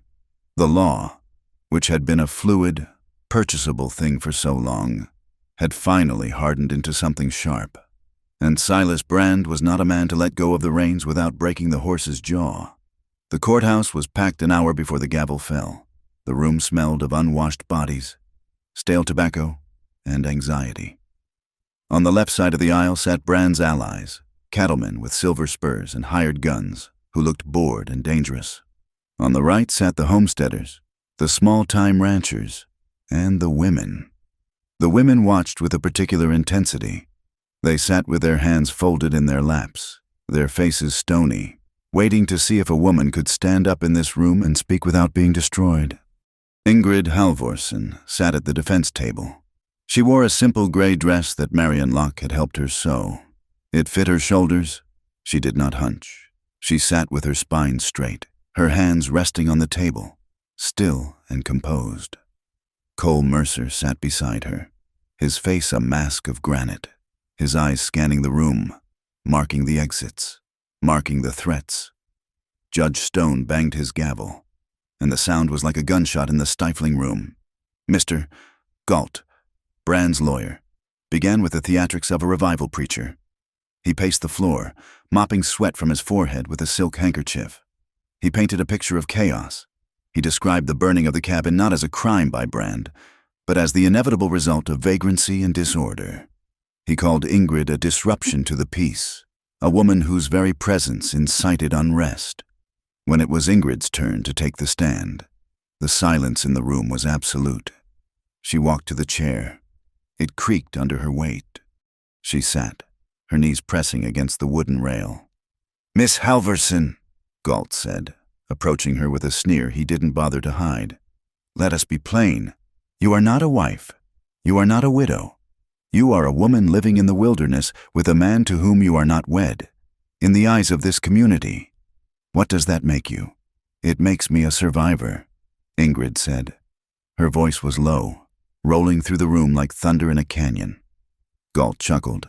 "A survivor, or perhaps something else. You are a woman of unusual physical attributes. Is it not true that you rely on Mr. Mercer not for protection, but because no proper, decent man would take on a woman of your size without peculiar incentives?" The insinuation hung in the hot air, ugly and poisonous. He was calling her a freak and a whore in the polite language of the court. Cole half rose from his chair, his hands gripping the table edge until the wood groaned. Ingrid caught his eye. She shook her head. "Just once. Sit." Ingrid turned back to Galt. Her cheeks burned with the old shame, the heat rising from her neck to her hairline. She remembered the carnival. She remembered the laughter. But she looked at the faces in the crowd, the women watching her, and she realized that her shame was the weapon Galt was using to silence her. If she refused to pick it up, he had nothing. "Mr. Galt," Ingrid said. Her voice shook. Not from weakness, but from the force of the truth pushing its way out. "You try to make me small by mocking how big I am. You try to make me dirty by implying my life is a sin." She looked up at the judge, then out at the gallery. "I am 6 feet and 4 inches tall. I can lift a wagon wheel. I can plow a field. My body is strong. It is not a public property for you to discuss. It is not a sideshow." She paused, taking a breath that filled her powerful lungs. And my fear is not an invitation. Just because I'm a woman alone does not mean I'm available to be taken, or beaten, or cheated. My size is not consent. I am a legal person. I have a name, and I have a claim to the land I have bled for. Some of the women in the gallery nodded. One openly wiped a tear. Galt looked flustered, his rhythm broken by her dignity. Cole took the stand next. He did not wear a suit. He wore his trail clothes, clean but worn. He sat with the weary heaviness of a man who has ridden too many miles. "Mr. Mercer," Galt barked. "Is it true you are a wanted man, a killer?" "I was," Cole said calmly. He looked at the jury. "I rode with a bad crowd after the war. I stole cattle. I killed a man in Kansas during a fight I should not have been in. I have never denied it." He pointed at Silas Brand, who sat rigid at the plaintiff's table. "That is how I know what Mr. Brand is doing," Cole said. "Because I know how thieves think. I know how men justify taking what isn't theirs. They call it business. They call it expansion, but it is just theft." Cole leaned forward. "I paid for my sins with years of looking over my shoulder. I am done running. Mr. Brand thinks he can buy the law, but he cannot buy the truth. And the truth is that he burned a woman's home because she was strong enough to tell him no." The doors at the back of the room opened. Marshal Davies walked in. He carried the ledger. The air in the room shifted. It was the moment the tide turns. The marshal took the stand. He did not use flowery language. He used numbers. He opened the book and read the dates. He read the amounts paid to Sheriff Harlan. He read the altered cattle brand registrations. Sheriff Harlan, sitting in the front row, began to sweat. He looked at Brand.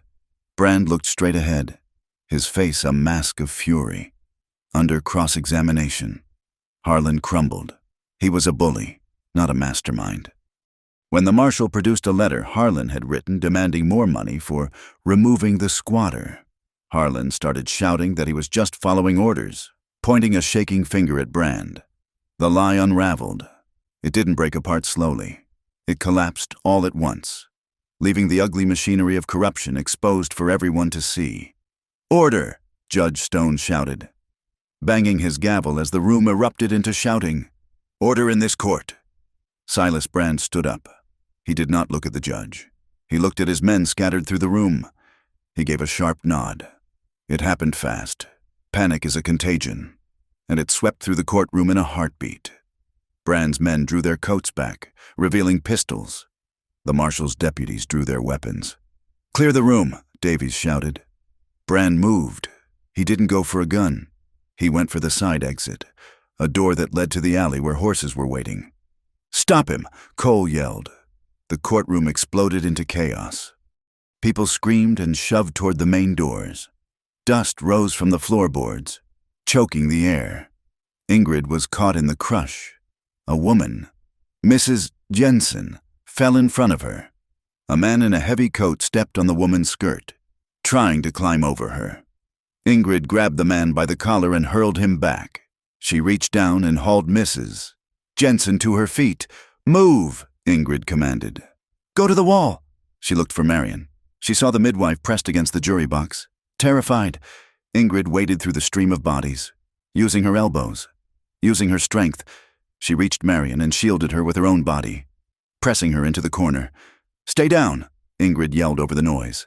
Outside, a gunshot cracked. Then another. Cole had vaulted the railing. He ran for the side door, chasing Brand. He burst out into the blinding sunlight of the alley. Brand was there, trying to mount a nervous horse. But between Cole and Brand stood a man, Garrett, the brother of the man Cole had killed in Kansas, the man who had hunted them for months. He had slipped back into town, a ghost waiting for his moment. Garrett stood in the dust, his gun drawn but held low. He looked gaunt, his eyes burning with a feverish hate. "Mercer," Garrett hissed. Brand kicked his horse and galloped away down the alley, heading for the open plains. Cole didn't look at Brand. He looked at Garrett. "Get out of the way." "Garrett," Cole said. "It is over. It ain't over till one of us is dead," Garrett said. "You killed my blood. It was a war," Cole said. We were all wrong. I am sorry for your brother. Truly. But I am not going to let you kill me for it. And I am not going to kill you if I don't have to." Cole holstered his gun. He held his hands out, palms open. "Walk away," Cole said. "Don't die for a man like Brand. He left you here. He ran." Garrett blinked. He looked at Brand's dust settling in the distance. He looked at Cole's empty hands. For a second, the cycle of violence seemed to pause. Then Garrett's face twisted. The hate was too deep. It was all he had. "No!" Garrett screamed. He raised his gun. Cole moved. It was instinct, honed by years of survival. He didn't want to do it. He hated that he had to do it. He drew. The two shots sounded almost as one. Bang, bang! A puff of dust erupted from Cole's jacket sleeve. Garrett jerked backward. He dropped his gun. He fell into the dirt, clutching his chest. Cole stood there, his smoking gun in his hand. He didn't feel triumph. He felt a sick, heavy weight in his stomach. It was ugly. It was fast. It was final. He walked over to Garrett. The man was looking up at the sky, his eyes glazing over. "Damn it," Cole whispered. Marshal Davies and his deputies came running into the alley. They saw the body. They saw Cole. "Go!" Davies shouted, pointing to a horse tied to the hitching rail. "Brand is heading for the canyon road. Go!" Cole mounted the horse. He winced. Garrett's bullet had grazed his arm. But he turned the horse and spurred it into a gallop. The chase did not last long. Brand was a businessman, not a rider. He pushed his horse too hard in the heat. 2 miles out of town, the horse stumbled and threw him. When Cole arrived, Brand was limping across the scrub, holding a Derringer pistol. Cole rode him down. He didn't shoot. He rode past and kicked the pistol from Brand's hand. Brand fell in the sagebrush. He looked up, expecting death. He saw Cole Mercer looking down at him with cold contempt. "Get up," Cole said. Brand scrambled back. "You can't kill me. I'm a wealthy man. I'm not going to kill you." Cole said, "That would be too easy." He leaned down and grabbed Brand by the collar. He dragged him back toward the road where the marshal's posse was approaching. "You are going to prison. Silas, you are going to wear chains. You are going to break rocks. And every day, you are going to remember that you lost everything to a cowboy and a mail-order bride." The arrest of Silas Brand broke the spell that had held the county in fear for a decade. When the marshal marched him down the main street in irons, the town watched in silence. They saw the man who had owned the judges and the water rights reduced to a dusty, disheveled prisoner. They saw Sheriff Harlan being stripped of his badge, weeping like a child. It was a shock. It showed them how small tyrants really are when the fear is taken away. Ingrid stood on the steps of the courthouse. Her dress was torn, her hair coming loose. She watched the procession. Marshal Davies stopped in front of her. "The claim is yours." "Miss Halverson," he said, "Judge Stone has signed the order. The Rourke land belongs to you, legal and clear." "Thank you," Ingrid said. She looked for Cole. He was standing by the livery stable, holding his arm. She walked to him. She didn't run this time. She walked with the steady, ground-eating stride of a woman who owns the earth beneath her feet. She reached him. She touched the blood on his sleeve. "Is it bad?" she asked. "Just a scratch," Cole said. "And Garrett?" Cole looked away. The shadow was back in his eyes. "He gave me no choice," Cole said softly. "I know," Ingrid said. She took his hand. "But it is done. The debt is paid. Victory in the West was never clean. There were no parades. There was only the work that waited." They rode back to the claim the next day. The ashes of the cabin were cold now, a black scar on the green grass near the creek. The corral was splintered. The silence was heavy. They stood amidst the ruin. It was daunting. They had nothing but the land in their hands, but as they stood there, a wagon rattled over the hill. Then another. It was Marion Locke and Mr. Miller and the Jensens. They brought tools. They brought a tent. They brought food. "We figured you folks might need a hand raising a roof," Miller said, looking at his boots, embarrassed by his own kindness. Ingrid looked at them. She felt a lump in her throat that was harder to swallow than any insult. "Thank you," she whispered. They worked. The summer heat did not break, but the work made it bearable. They cleared the char. They cut new logs. They built a temporary shelter. The scars remained. Ingrid still woke up at night listening for hoofbeats. Cole still sat with his back to the wall, checking his gun. The town still murmured. Prejudice did not vanish just because the law had spoken. There were still people who crossed the street to avoid the giantess and her gunmen. But the landscape felt different. It was harsh. Yes, it was indifferent. But it was no longer an enemy. It was just a place. And it was their place. August brought a cooling wind from the north. The frame of the new cabin was up, larger this time, with higher doorways. One evening, as the sun was setting in a blaze of orange and violet, Ingrid and Cole walked down to the creek. The water was clear again, bubbling over the stones. Ingrid stopped. She turned to Cole. Cole stopped and looked at her. He looked tired, but his eyes were clear. "We have a roof," Ingrid said. "We have the papers." "Yes," Cole said. "But we do not have a name for what we are," Ingrid said. Cole watched her. "What do you want us to be?" "Ingrid." Ingrid took a breath. She reached out and took his hands. His palms were rough, calloused, familiar. "I do not need a husband to protect me," she said. "I proved that, and I do not need a man to give me a name. I have my own." She looked him in the eye. "But I want a witness. Cole, I want someone to see me. And I want to see you. I want to wake up every morning and know that you are there, not because you have to be, but because you chose to be." She squeezed his hands. "Marry me, Cole. Not for the law, not for the town, for us." Cole stared at her. His eyes filled with tears. He didn't try to hide them. He didn't wipe them away. He let them fall, cutting tracks through the dust on his face. He had spent his life believing he was unworthy of a home. He believed he was a man made for leaving. And here was this woman, this magnificent, towering, terrifying woman, planting him in the earth like a tree. "I have nothing to give you," Cole whispered. "Just a saddle and a bad past? You gave me my pride?" Ingrid said. "That is enough." "Then yes," Cole said. His voice cracked. "Yes, I choose you." They were married a week later by the circuit preacher.